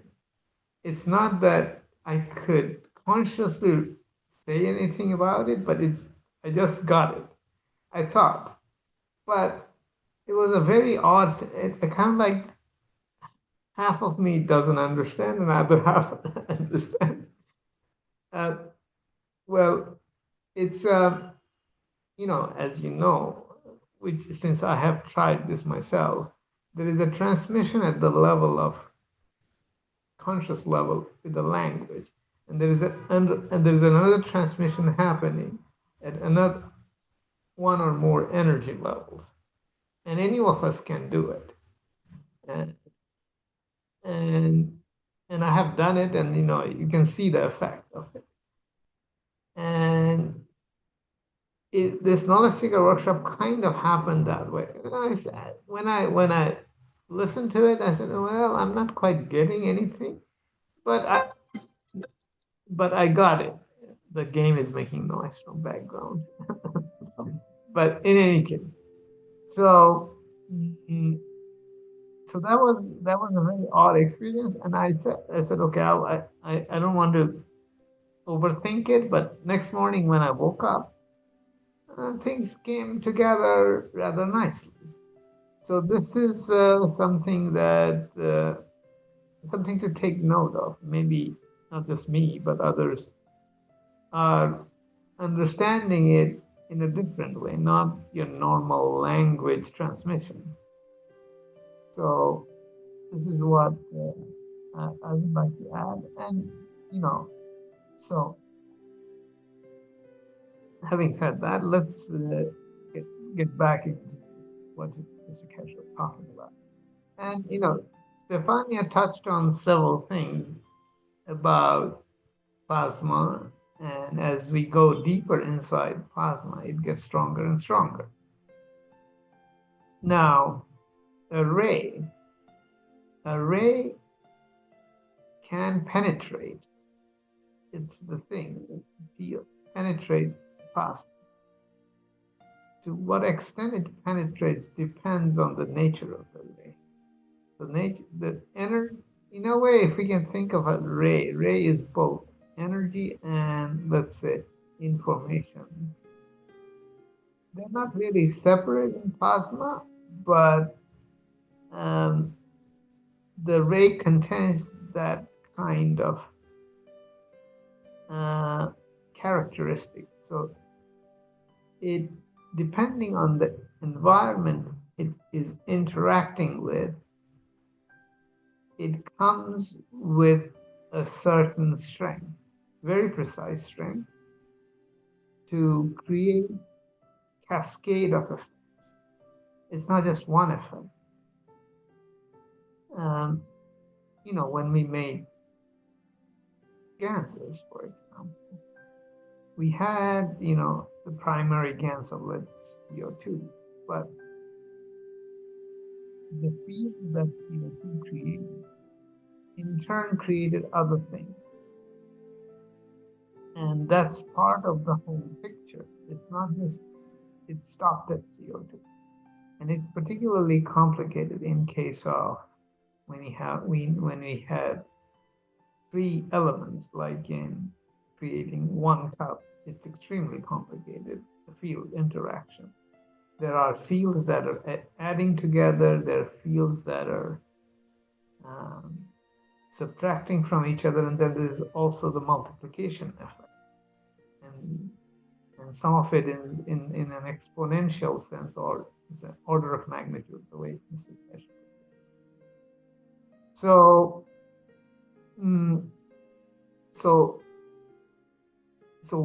although the ray itself can be of very low strength, but it can penetrate to any depth within a plasma.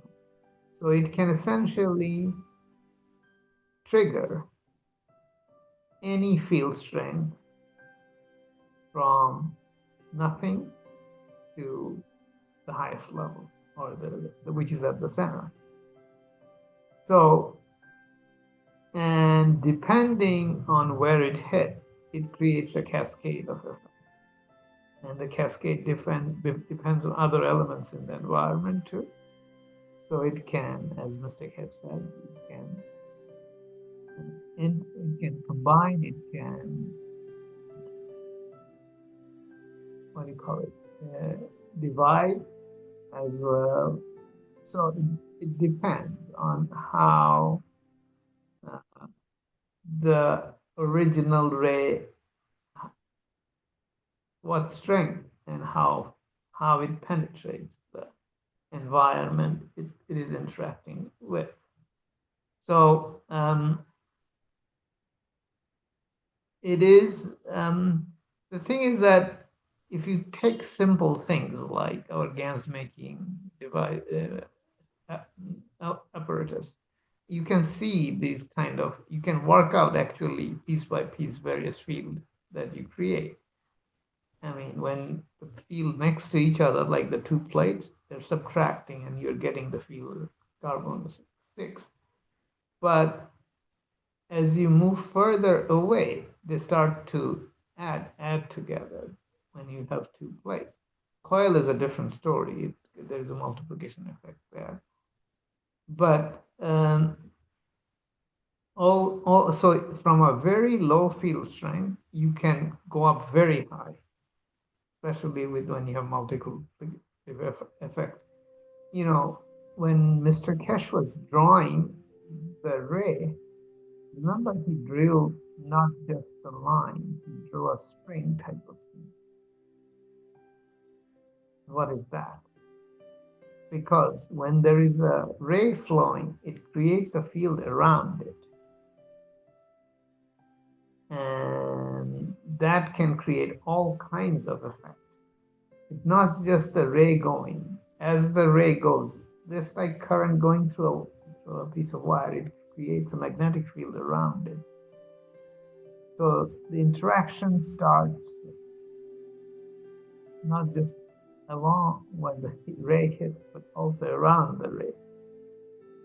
So these are things that, you know, we have this element called spring in our maggrav, spring nanomaterial made out of nanomaterial. This creates the same effect.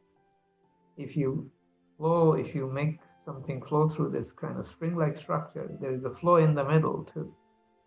Although there might not be, there is nothing physical there. Maggrav takes into account this, but maggrav have several elements to, let me say it this way, how do I become it? To make it less powerful. The maggrav, the way it is designed, it was kind of, there is a limiting element in the maggrav too, so that people are not in a position to abuse it. But you know, once you understand it, you can actually make it as powerful as you need to make it. But that depends on a very deep understanding of the maggrav. So the ray creates this kind of spring type of effect around it. So these are very basic elements, and a spring type of effect is essentially you have a field around it that is coiling around the flow of the ray. And this coiling effect is that is responsible for penetrating, you know, it's kind of like a screw penetrating the plasma. And Mr. Keshe was talking about the peeling off. So if you take something and you screw something in and the metal peels off and the screw goes in, kind of, if you pull it, push it hard. It's the same idea. So the ray creates that coiling effect, and it's just like a screw enters as far as it needs to be, and that how far you go, it's how much pressure you put on that screw. I hope this simpler way of looking at it, perhaps, I mean, you can push the language so far, only so far. The best way is to visit, go on a ray and try to visualize how the ray is going through the space and interacting with surrounding elements. In a way, make your soul the soul of the ray. It's kind of like that. And we have done some experiments in visualizing, not visualizing, but feeling the field. Visualization is not the right way to do it, because there are other ranges of way of observing things than seeing pictures. So we have done it with atoms, but we'll explore this further, because once you are, let's say, one with the whatever element you are thinking about or trying to understand, then it becomes much easier to understand. So perhaps these things give you more hints in not just getting a better handle on what Mr. Keshe said, but also having these ways of looking at things. And once you listen to this knowledge seeker workshop again, it will perhaps help you a little further in your understanding of what Mr. Keshe was saying. I think I will conclude here, but I mean, I can go more technical, but I think Mr. Keshe will go into some of these in the future. And some of it I will discuss in the transmutation section. But right now I will conclude what I am talking about here. Someone else may want to add something. Mushfaq, yes, you make, as you were talking, you make me remember as well the fact that Mr. Keshe also said it's connected to what you were saying, that the process of creation starts with the softest, gentlest, lowest level of energy. I don't know why I hear the echoing on my Flashback, we have to get you mute your microphone. Feeding back. What? Just to close your microphone. Because you have a speakerphone or something on there. Oh yeah, perfect. Thank you. Sorry. Yeah, so what Mushfaq said was remind me further things that Mr. Keshe really pointed out, that the magnetic fields, the first ray can be the lowest, the softest, and the gentlest lowest level of energy. So this is very important. So we don't need to look for the biggest or for the strongest, but everything can start with something that really soft and gentle, and the lowest level. Also, I just I was recommending everyone to look the draw, because Mr. Keshe in the second part, he will draw when others make questions. He will draw a very important, he will explain important things in the draw he will make in the second part. So I just wanted to say this. Okay, thank you. There are many things interesting in this workshop, but there are too many to point it out. We will stay here 3 hours. Okay, thank you so much.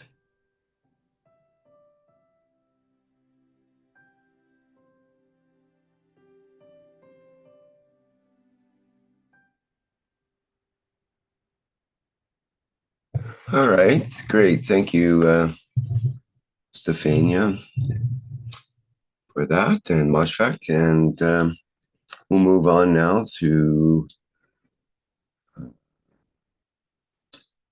an excerpt from the 624th, once again, about the transmutation.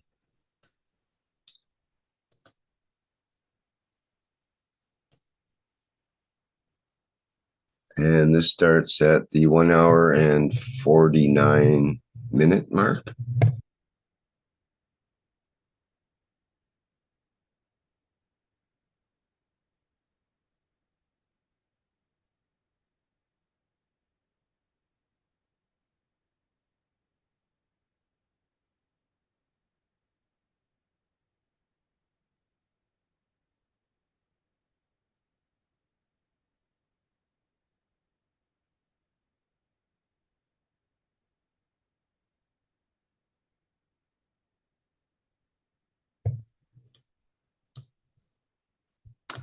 So bear with me a second while I get this set up again.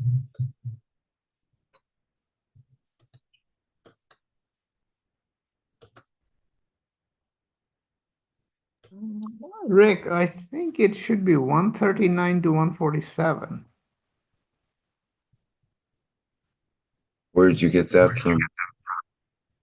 Because this is something I asked for. I think there was a mistake in transcription, maybe, because I actually am going to talk about this in the MOSFET chose the timestamps for this one. Okay, yes. I had 149.30 to 159.1. So you're saying it's from when? Where? 139 to 147, actually.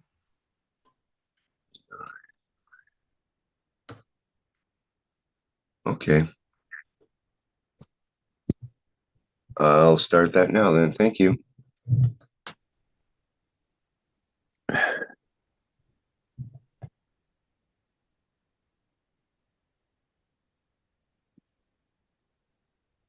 You have a field.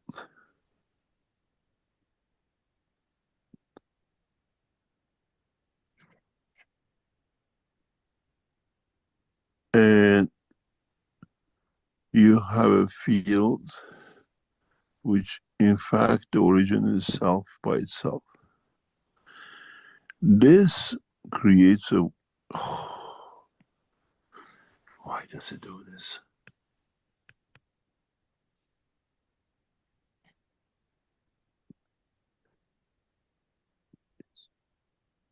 This creates this, but this creates a wave where this creates a wave in its own environment.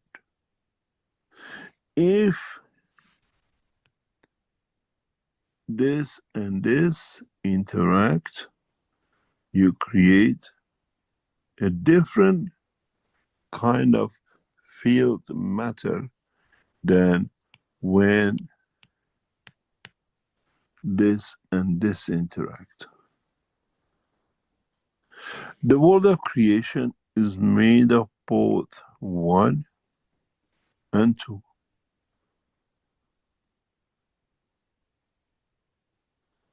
Where this number 2 is a different in the world of entity than number 1.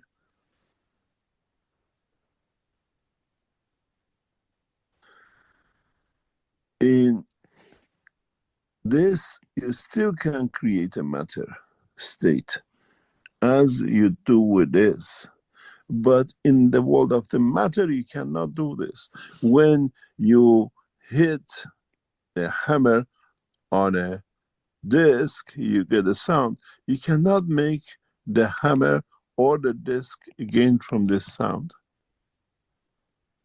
Because in interaction with the field, it loses less and less and less, and it becomes non-existent. But in a dimension of the field in motion, is different. Where part of the field strength of the this exists within this. And this is part of what we need to understand. there is a difference between the matter state and the field state. Even though we think we understood all of it because we understood the matter, we actually created more confusion to ourselves when it comes to the fields and the waves of the field. This has the capability to produce matter and creation as it does if it was the field itself.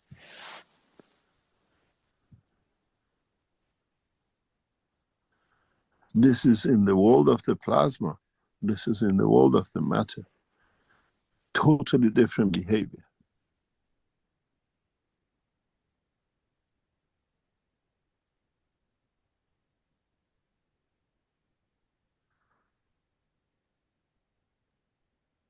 Even though you might not understand these things, in the future, scientists which get involved in the world of the space, cosmology, in the field energy dimension, these things are very important for them to understand, that they can use as a what they call a point of reference of knowledge. Then they'll bring a lot of breakthroughs. This is where the field wave in interaction with another field lead to the creation of the skull of the man. From field interaction and not the field itself. This is why in between you have the brain of the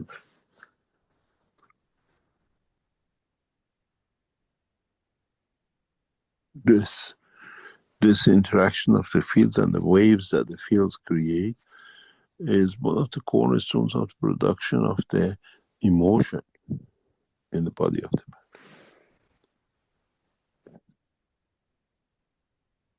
man. Then, as we brain bones and we do it, the bone is on the skull of the man. It's not just the one you were born with in the womb of the mother. It changes every few months, every cell in this bone structure. So this is a continuous process. It's not just because you have this skull here, it's been with you all the time. It has changed every cell in it millions of times. So the body in interaction of the fields which irradiates in compared to what is preset in the womb of the mother creates all the time calcium at this level. Just look at the very, very simple thing. This baffles if you understand what I'm talking about. This is your soul. And this is your skull. Not connected to anything, hanging there on its own. This chap, I'll move it out that you don't get confused. This is your soul, and this is your skull. Preset in the womb of the mother dimensionally, but when he came out of the womb of the mother was this big. Now is this big. Has no bone connection. It has no structure. It has nothing to do with anything else. Your spinal cord is there.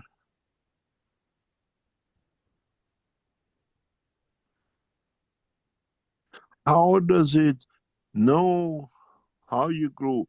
How does it know the size? And then how does it take shape?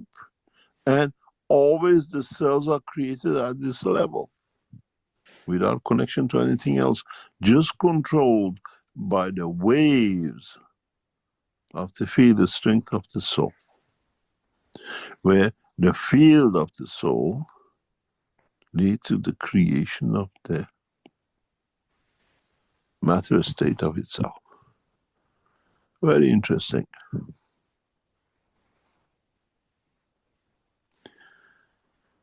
If you understand, if you comprehend, if you deeper in this, how does this field convert itself to matter of, and in here, different matter of, which the waves of it creates emotion, but the fields of it creates the physicality.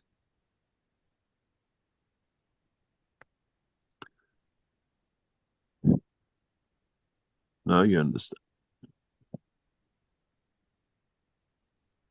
Okay, Mr. Keshe. So I have to go and listen and then dig in. But now, since you talk about this, I wasn't going to ask this question, but I will ask it. But I Doesn't was mean I trying have to answer it, but carry on. but but is talking about the okay. So this is the way I look at it. You see, you have the neural groove. Neural groove when informs in a woman or mother. You get the brain, you get the spinal cord, and you get the nervous system. Okay, so each of them, when you Ask look at yourself the before you go any further. How was this set up to be? okay, that's what I'm getting. I mean, How that's what I was want it you to set tell. up to be? That's what I How? want. Can you explain that? Yes, because this is part of the DNA, RNA, which has not been understood. We just will say this is the amino acid. Now how many million, whatever is the DNA combination, we have found out the blah, blah, blah. But man only looks at what he sees and he calls it the amino acid in the spine of the, what do you call it, the DNA. But man doesn't look at the fields which these amino acids create. He's a one-track pony. And then if you look at the DNA information, and then you had the energy of that information, then you understand how every structure in the body of the man or any entity exists.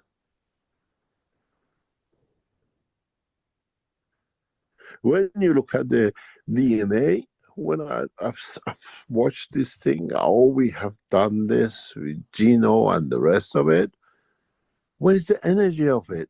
What is the performance of energy of every single cell and collective cell of that DNA, that genome, and the rest of it?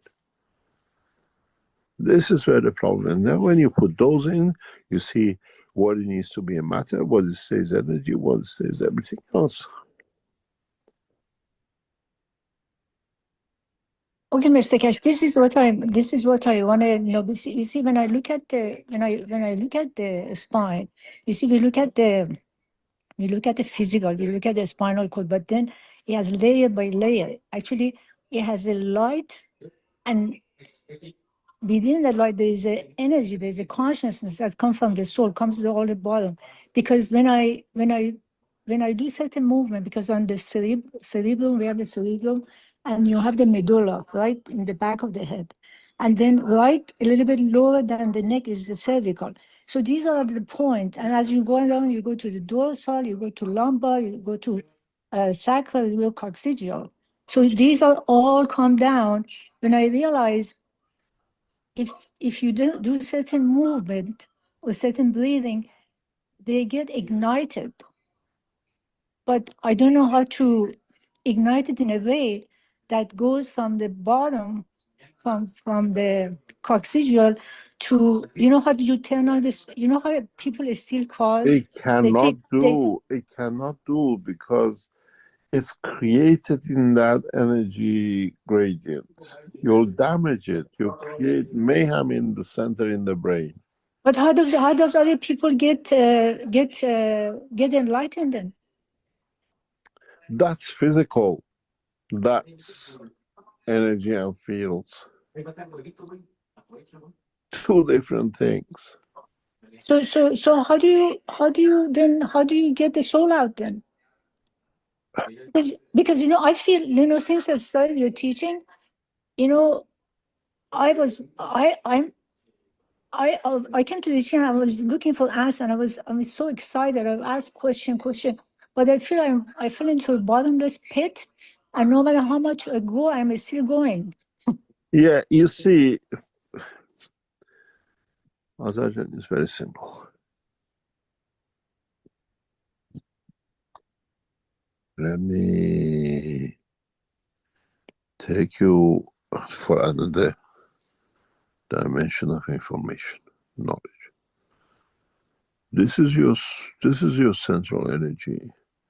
This is a dimension where its interaction changes to matter state and becomes your skull. Where the field of it, yeah, where the field of it has no boundary. I can be here with my soul, my physicality, let me come out of here. I can be here with my soul, my physicality, look at you, and knowing you're in pain because I can feel the fields which you're sending out. You understand? Where your pain, your headache stays in your head, nobody can feel it. You still have a damn headache in your head. Yeah? So you Yes. have to understand how to change these fields which embrace this physicality and now is in the hand of the fields. Move, you transmute. You have to change this. It's very simple. It's this. This is exactly what we talked about. And this is going back to what it was mentioned earlier. When the two pass, when the fields they cross, or the field they interacted. This is a physical matter condition. This is field, wave, which is created by it. If you can understand this, then you just move. Let me see, find this one. Then you move this field in the wave of it to pass, and then you create a condition of it. This is as much as I want to go, because now I captured the physical skull with me. It goes, it doesn't matter. I decide the shape or size of it. This is how transmutation is done. You're not lost, it's just that you haven't learned to, you decide the dimension of it, because it's at the field strength. You can send it down a magnetic field anywhere in the world. You can send it down the telephone line as a magnetic field in a tube. That's the difference. This is where you're lost, and I can see not only you, but many knowledge seekers have lost with this thing. You have to understand you have the fields, and your skull has decided the physicality, a boundary of the matter state of it. Go back to, go out and come back in.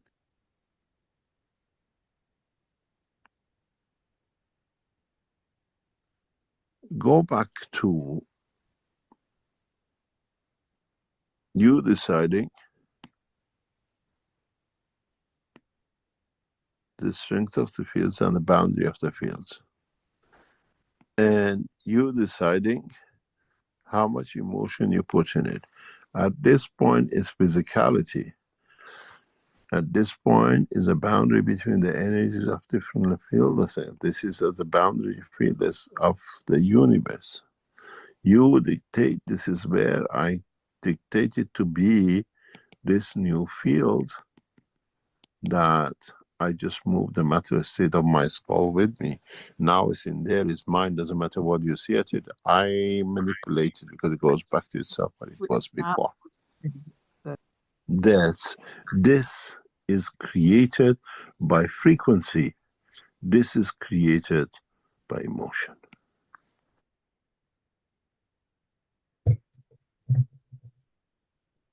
Would you like me to end there, Mashka?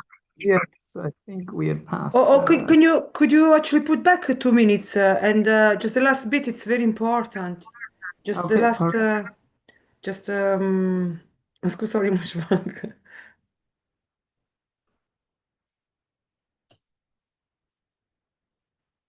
Headache in your head. Yeah? So you Yes. have to understand how to change these fields which embrace this physicality and now is in the hand of the fields. move, you transmute. You have to change this. It's very simple. It's this. This is exactly what we talked about. And this is going back to what it was mentioned earlier. When the two pass, when the fields they cross, or the field they interacted. This is a physical matter condition. This is field, wave, which is created by it. If you can understand this, then you just move. Let me see, find this one. Then you move this field in the wave of it to pass, and then you create a condition of it. This is as much as I want to go, because now I captured the physical skull with me. It goes, it doesn't matter. I decide the shape or size of it. This is how transmutation is done. You're not lost, it's just that you haven't learned to, you decide the dimension of it, because it's at the field strength. You can send it down a magnetic field anywhere in the world. You can send it down the telephone line as a magnetic field in a tube. That's the difference. This is where you're lost, and I can see not only you, but many knowledge seekers have lost with this thing. You have to understand you have the fields, and your skull has decided the physicality and boundary of the matter state of it. Go back to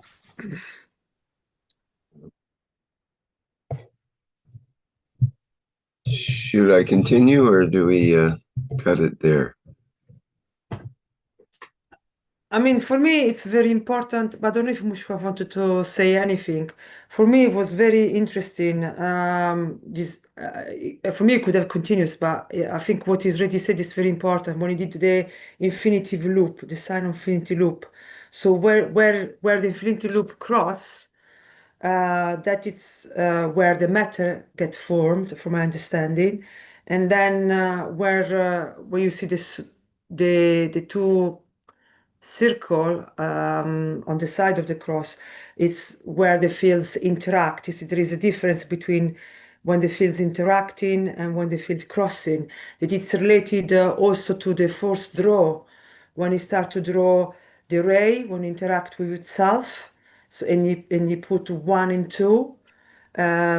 So in the 1, the waves, there is the fields of wave interacting, and in the number 2 you see the fields cross, and they say that in the energy state one can be the other. When you make the example of the hammer with the sound of the ring, and he said in the matter state you can hammer the ring and make a sound, but you cannot do the opposite. But in the energy state, one can make the other and the other can make the other. So that is very interesting, because that reminds me when you talk about the matter that is formed inside the skull, that is a different type of matter. So the brain, that is still a sponge, so still is a different type of matter. And so it's very interesting. Also, when you make the draw of the skull with the soul in the middle, and the different layer, and he said the field strength of the soul, it created the physicality. I think because that field cross all this layer, because cross all this layer, each cross it will make a different type of physicality, like the legs, the arm, the liver, different part of the body, the eyes, and the waves making the motion. So the motion, these waves that create the field of emotion, the waves can pass the skull. So when we transmute, we can decide how far, where we want to go. So how far we want, how many things we want to pass.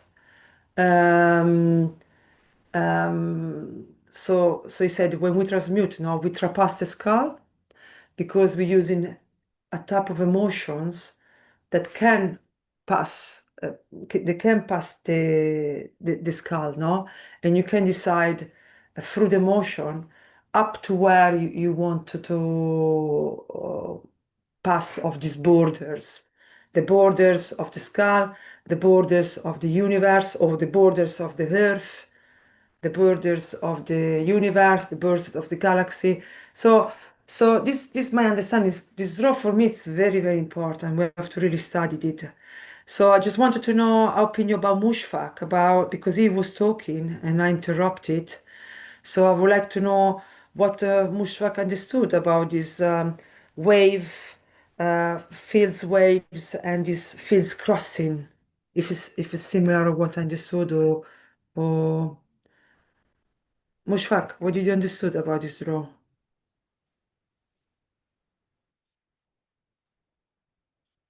Okay, let's go to the transmutation section. I will kind of do it in a little different way because I think Mr.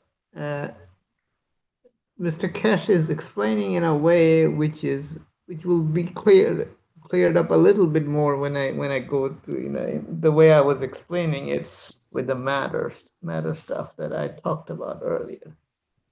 So let's do the transmutation part. So we go to the transmutation part, and I'll just try to build it up slowly.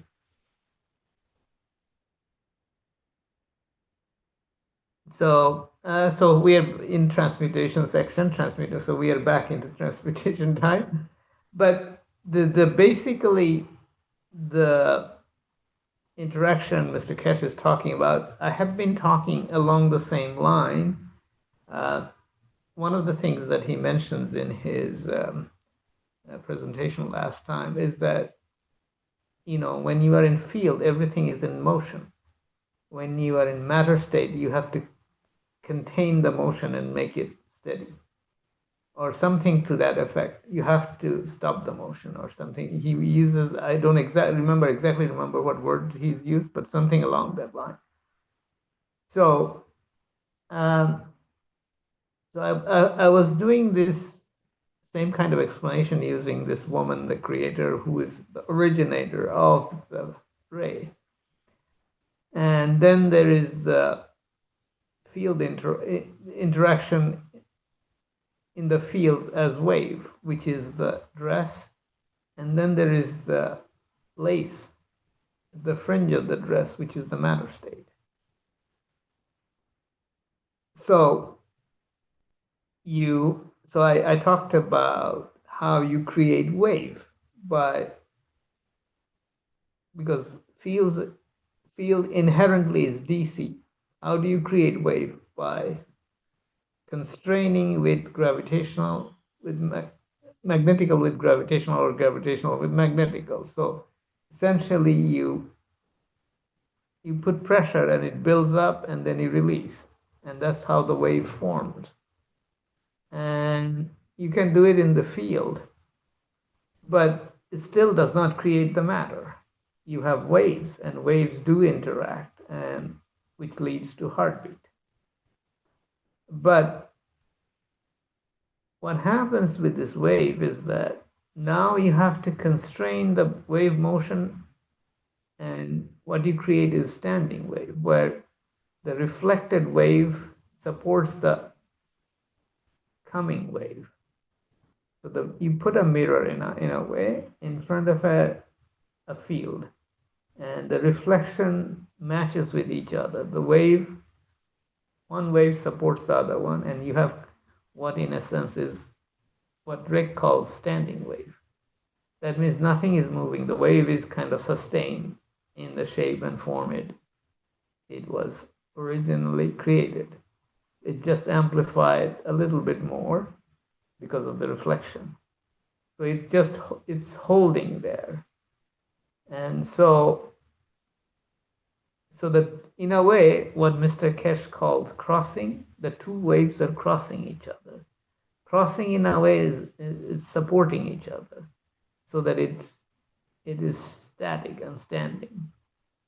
And I mean, in conventional science, they're called standing wave, but once you have several of these together, you have the matter state.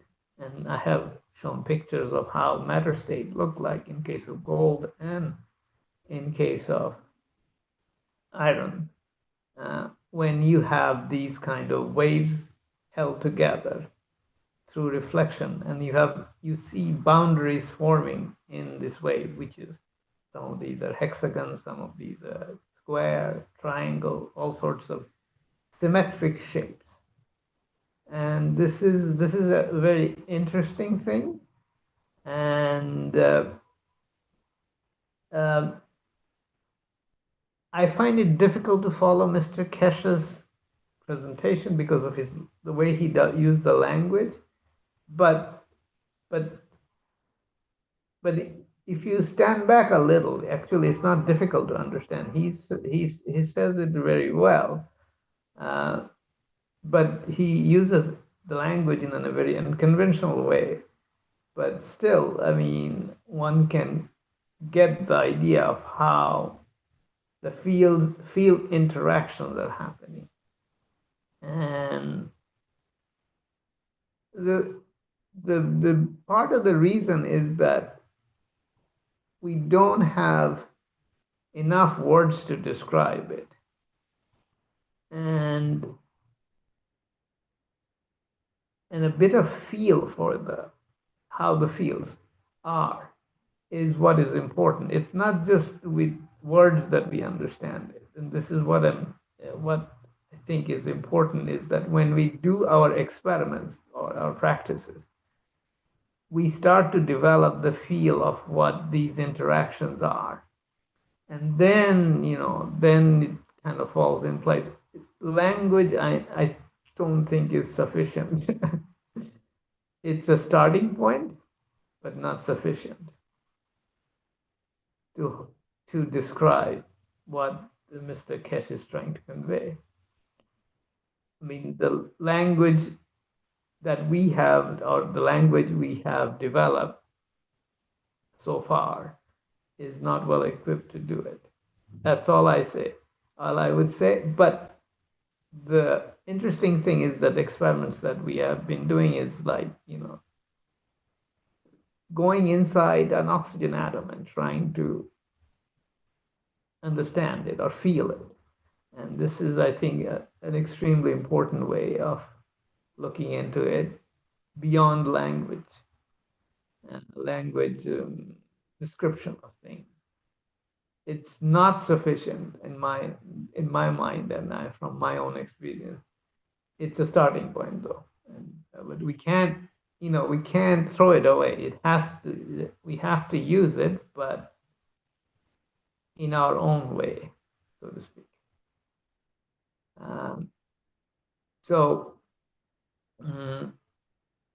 There is field interaction happening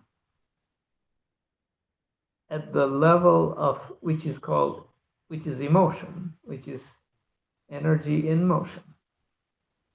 But matter state is where the motion is contained. And that's the difference. Contains, and they're crossing each other. Crossing in the sense that the waves, the flows are crossing each other. So, think of it this way. How the skull is created. You have to create a thin layer of calcium, right? So you put a boundary, and let's say you think of the calcium as mortar. You have to put a boundary on one side and on on the and another one on the other side, and put calcium in the middle. So you use two fields. One outside is gravitational, and which is pulling in, and one inside, it's a ball, it's a sphere, right? One inside is pushing out. So, and in the middle, the push is such that you make calcium in the middle. So what is inside is crossing each other. So that's how you form calcium layer. You are holding two boundaries together so that the calcium forms inside these two boundaries. And these two boundaries are fields. And this is the spherical shape of our head. Can we make it straight, like a wall in a room? Yes, we can. You know, you have to make the field so that it's straight enough. There are several ways of doing it, and this is how you make walls in spaceships or within on organ, different kinds of walls.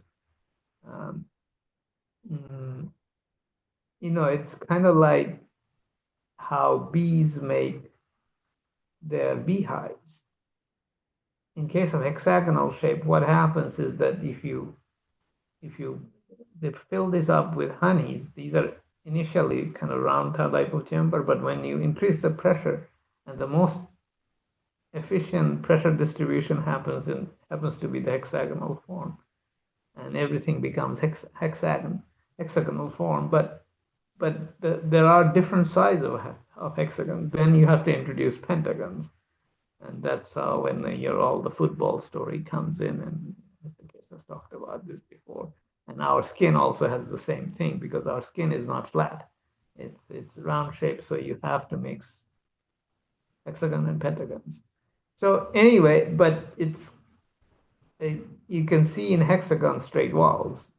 And the reason I bring this up is that by essentially controlling the pressure, you can create triangle, hexagon, pentagon, squares, whatever you want. And that's how you create thinner walls in a spherical context. Make sense?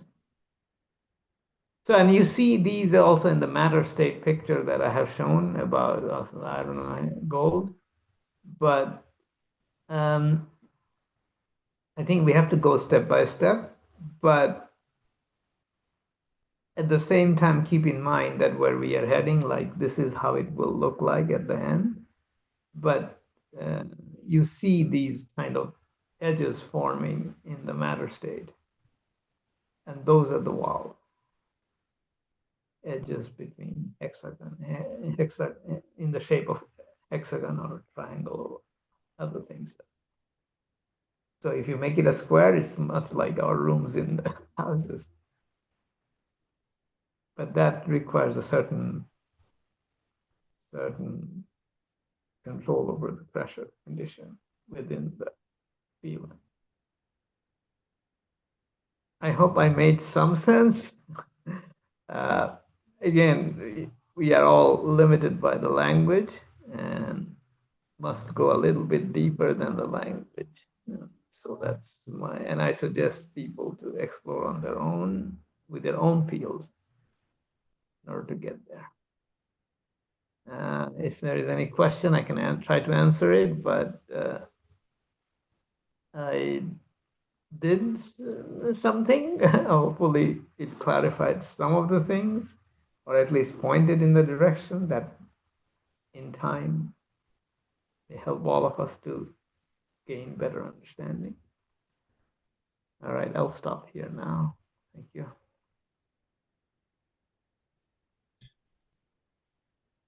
And also, if people want to penetrate that idea deeper, we'll be doing such types of work in the plasma reactor group, and Mashfaq is usually there and able to help us, help guide us into that space where we can try those kinds of experiments.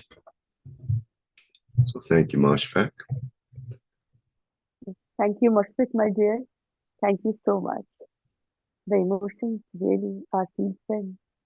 Like even when we meet the lover, we don't have to say any word. It's just the feel print, the emotion of love, and it manifests in a way that we, from that one seed of love, we create this beauty and totality, two together, kind of that, no words. So thank you so much, my dear.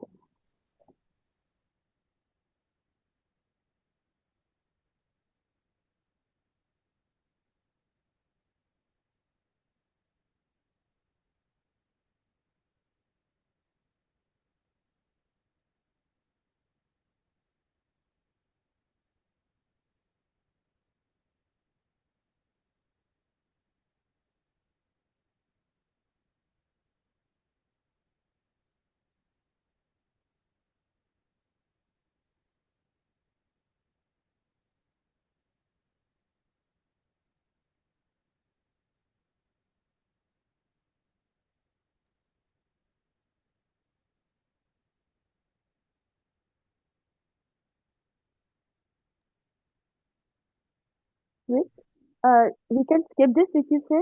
I mean, um, or Skip okay. this video. Is that what you're saying? Yes. It's only 2 or 3 minutes, so it's very little. Oh, That's okay. just a Thank you. minute Oh, well, before. we can continue. Yes. Okay, Thank I'll you. put it here. Let me see. Let me share that proper.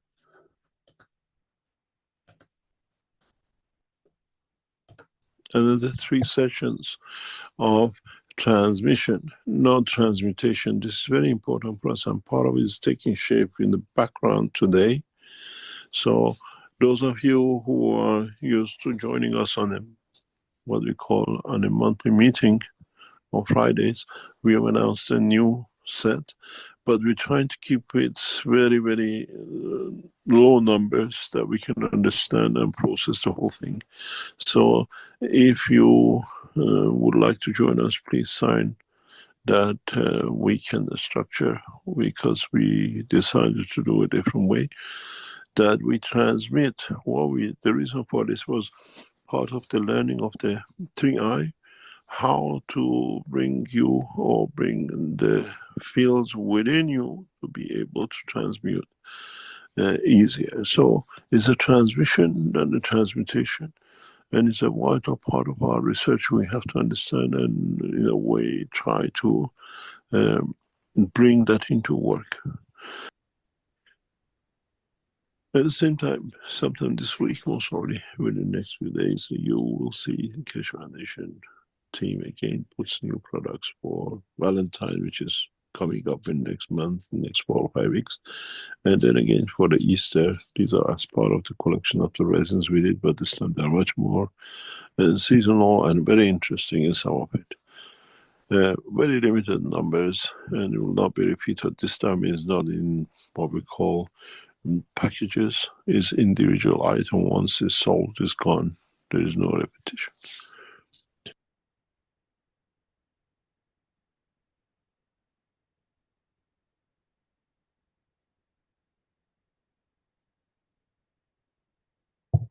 Okay, that's it on that excerpt.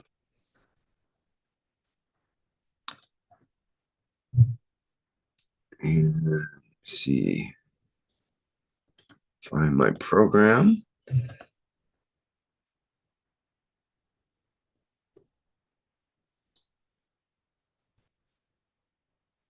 It does mention, we should mention the cosmic ray transmission, not transmutation, but transmission sessions are running from January to March.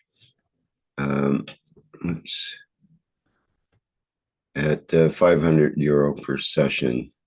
You can find that in the Keshe Foundation store.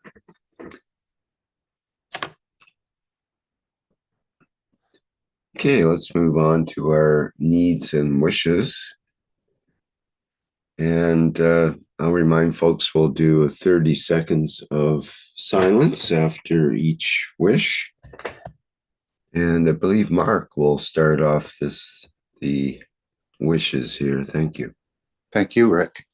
We, with great pleasure, we, the Universal Council, elevate the soul of the leaders and the population throughout the American continent to live in harmony, respecting each nation as equal.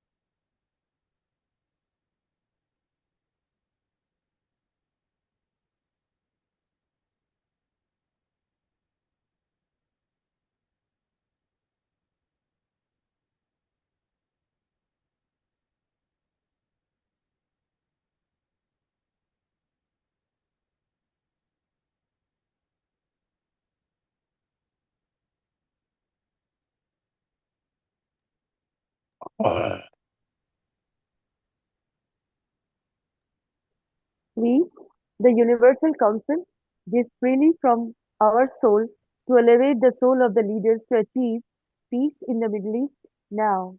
Our wish is our command. We are present.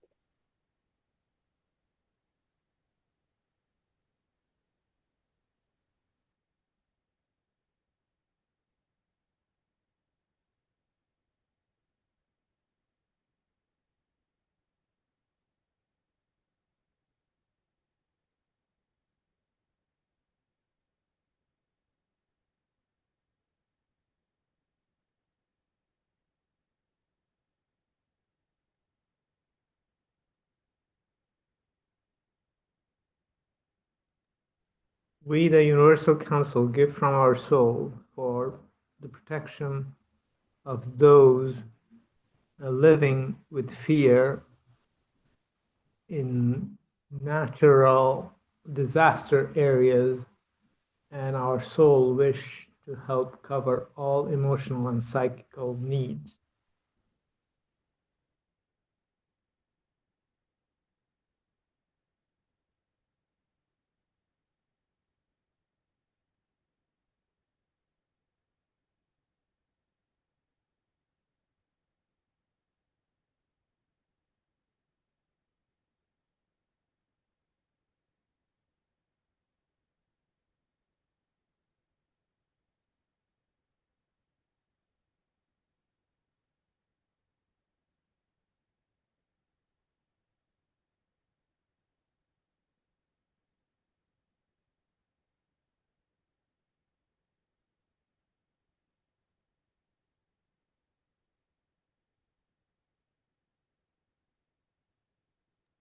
I can read. We, the Universal Council, give through our souls that Russia and Ukraine can find peace for the sake of all the families of the planet. Our wish is welcome.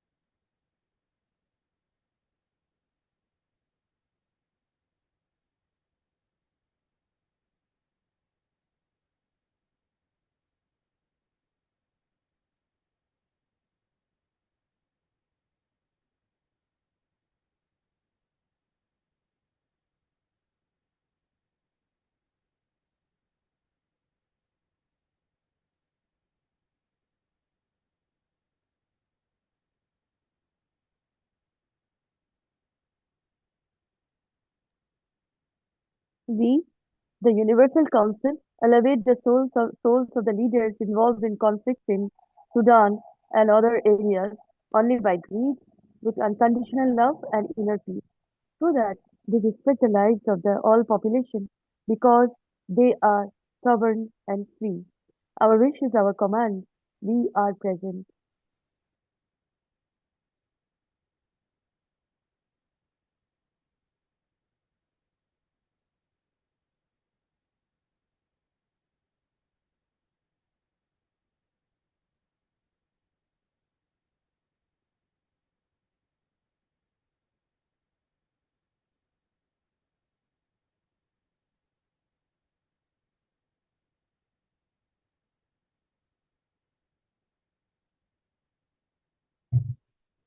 Okay, that's the end of the needs and wishes, other than if there any of the attendees have any needs and wishes they would like to bring up, they can raise their hands. And was just looking over our YouTube, and there was a question earlier.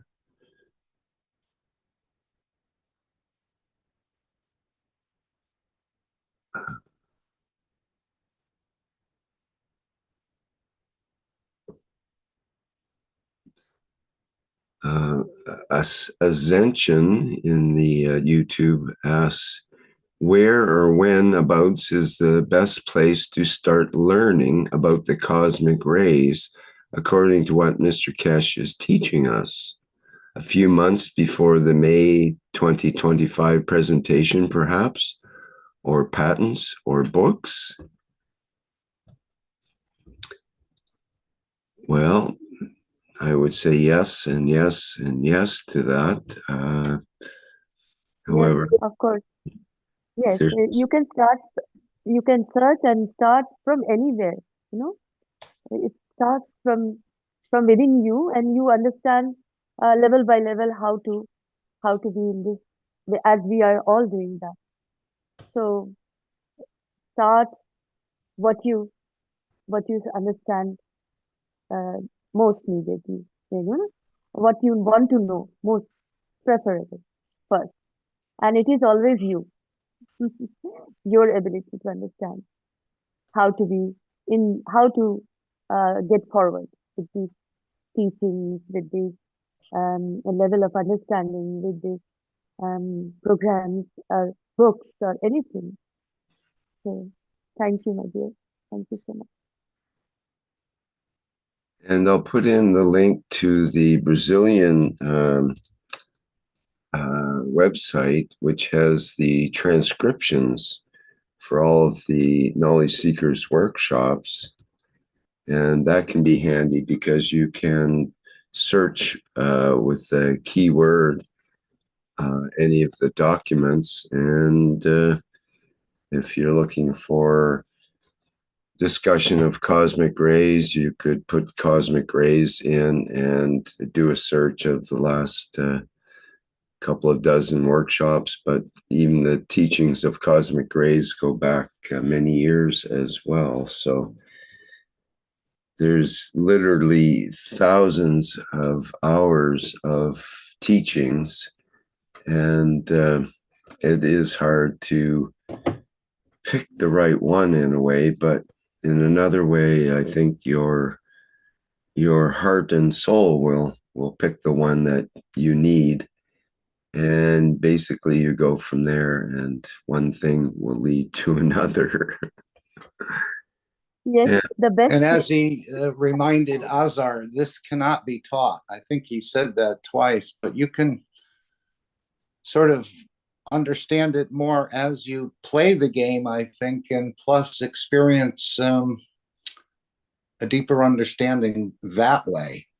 But at minute 58, I think in the last workshop where Mr. Keshe said, slowly, slowly, we're sharing the keys of the creation. So I guess as we mature more will be shared with us. Not that you can't stumble on it. And of course, he encourages everyone to continue testing and experimenting and working with your own reactor. But again, slowly, slowly, we're releasing the keys of creation to humanity. And if the game is the backbone of the work of the Keshe Foundation, perhaps spending time there, even though it appears as a game, may be beneficial to your understanding.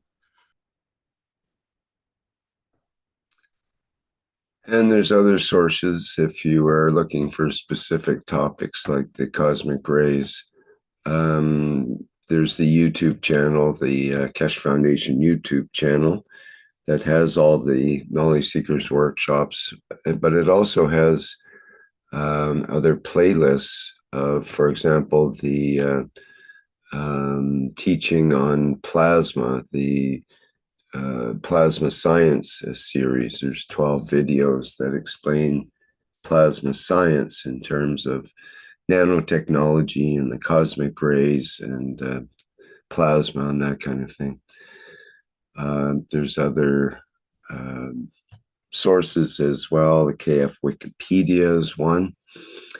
And well, you will find others as well. If you search through the internet, sometimes you can just search using Keshe Foundation and put in your keywords you're looking for, and up will pop some random videos that will have the information you need. But again, I think we're huge field generators. We haven't come to understand our own creation. So I think the creation of cosmic rays is right within ourselves if we're made in the image of the creator. Obviously, we have the same attributes. We're just not familiar how to trigger some of these.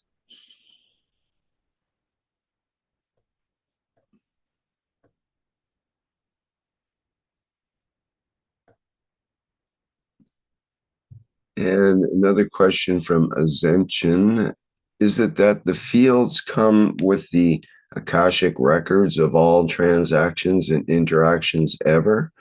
Is that a way to think about the sound that is made by the hammer hitting a hard surface remains in the field? Hasn't Mr. K said often, nothing is hidden from the soul?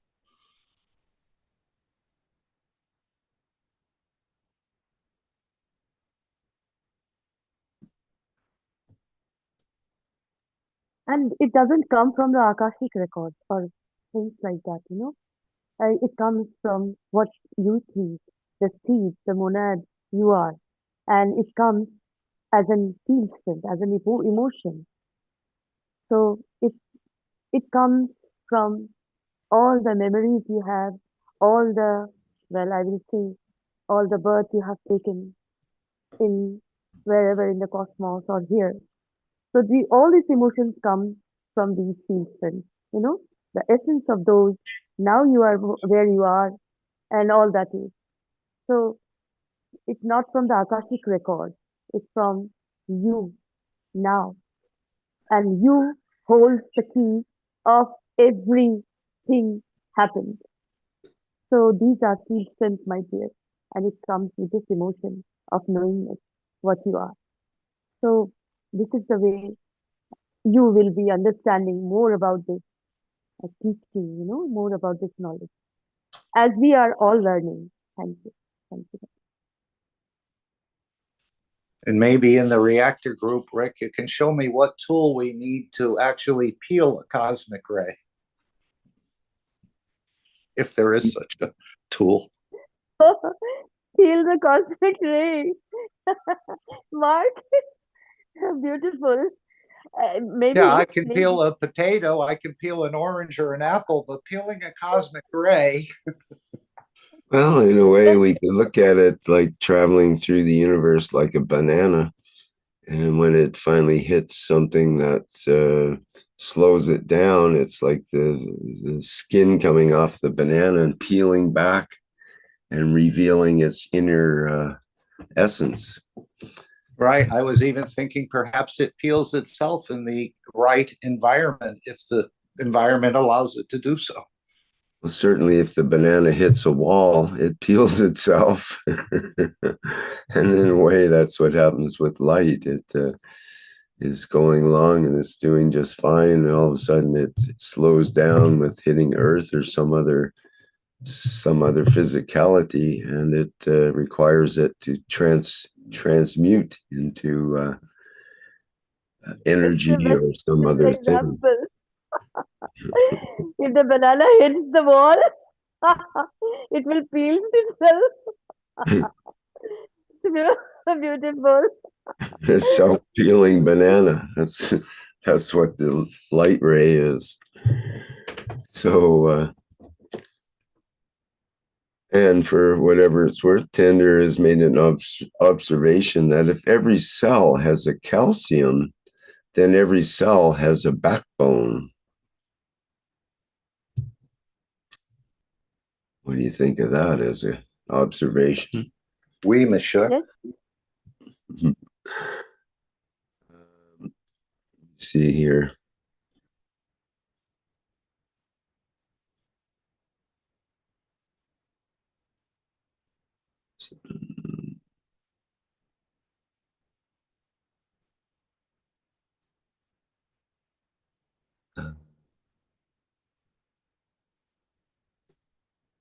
Think we're okay. There's some conversation back and forth.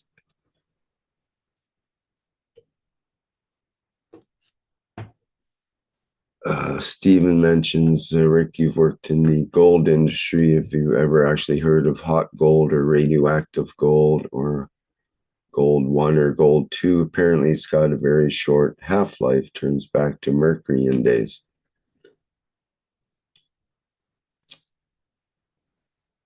Well, that's what they say.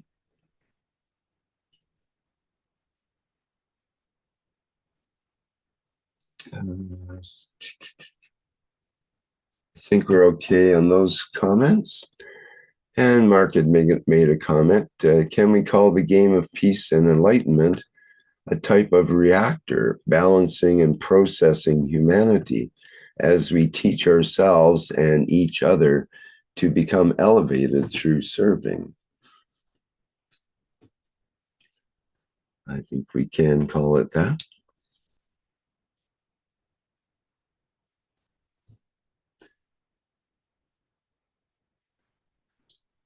All right, I think we pretty much covered the needs and wishes, unless there's any other comments or questions.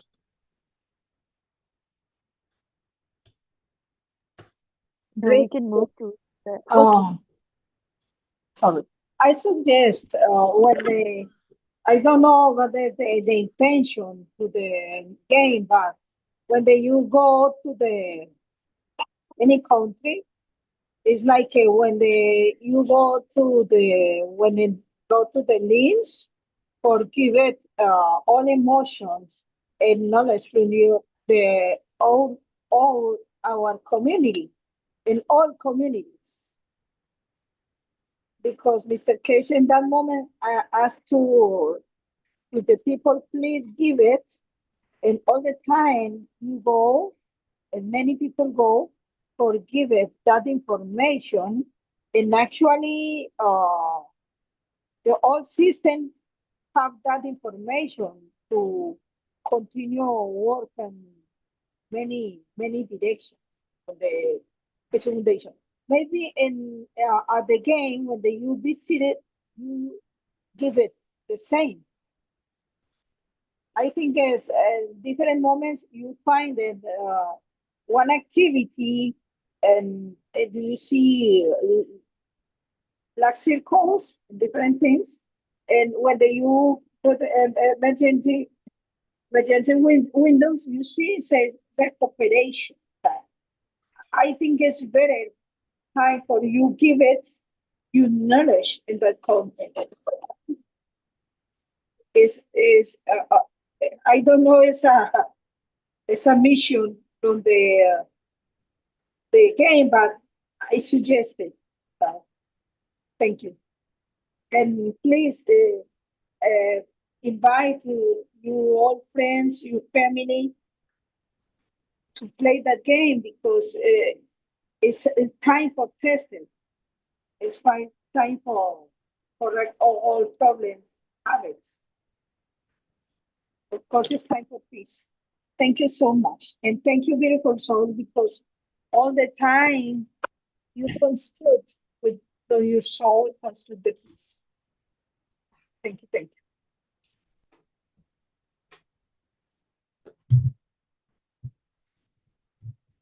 Okay, thank you, Lissy.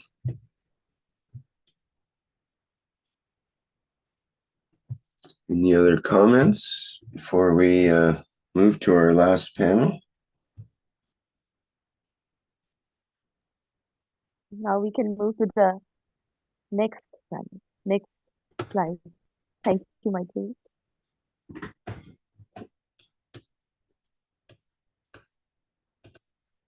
Thank you. As we know, we are here to serve, not to be served. Dear beautiful soul, that is the essence, that is the memory, that is the what we are, the I am present. So be in your true self, timeless true self, dear beautiful soul. And again, welcome, welcome, welcome. Swagatam into the beautiful, beautiful, beautiful energy of Keshe Foundation, Spaceship Institute organization, into the beautiful, beautiful energy of all universal souls we are. So cosmic, so beautiful, so oneness in this. All souls in existence, beautiful souls. Thank you so much. Play the game. Be in peace, be in abundance, be in joy. Play the game. Thank you so, so much. Always, always, all the love, always. So, thank you. Salam, namaste, salute, the Universal Council. Thank you. Great. Thank you, Sweta. And thanks to all the members and support members of the Universal Council for presenting today's program of the 413th One Planet, One Nation, One Race for Justice and World Peace here on Tuesday, January 13th, 2026. And our next public teaching workshop will be the Keshe Plasma Reactor Group. That starts tomorrow, Wednesday, January 14th at the 7 a.m. Central European Time. And it's open to the public to ask questions and participate in our wide-ranging discussion of topics of the plasma variety. We always try to bring things back to plasma technology in spite of some of the, like I say, far-ranging topics that we do touch on. And we'll be also welcoming anyone's experiments or other projects you might have that you'd like to do a show and tell on. That's a great place to do that. Again, that's tomorrow, Wednesday, the 14th, starting at 7 a.m. And we usually go for 4 or 5 hours in that particular program. Let me see, we have, of course, the Knowledge Seekers Workshop coming up on Thursday. So far as we know, that'll be at the 9 a.m. Central European Time. And again, that's with Mr. Keshe. And we look forward to another workshop of information and knowledge as we live in these auspicious times with much going on in the planet, and we work toward universal peace in a time of that's quite chaotic that way, it seems. But on the other hand, I believe that we are slowly and surely moving toward that objective. And it's encouraging in many ways to see the shakeup that's going on in the world. And I think only good things can come out of that. All right. Well, I think that's it for today's program, other than we'll go out with our usual manner. All right. Flight Enhancement Spaceship Unit. All right. Music version. And time, no question, time for dance and clap, clap, dear beautiful souls. Be in joy, play the game. Thank you so, so much. It's a time for everything, and this is the time for clapping and dancing at the end of our program. So again, thank you everyone for attending today's program. Thank you, Mark, for being there for co-host once again. And bye, everyone. See you next time around.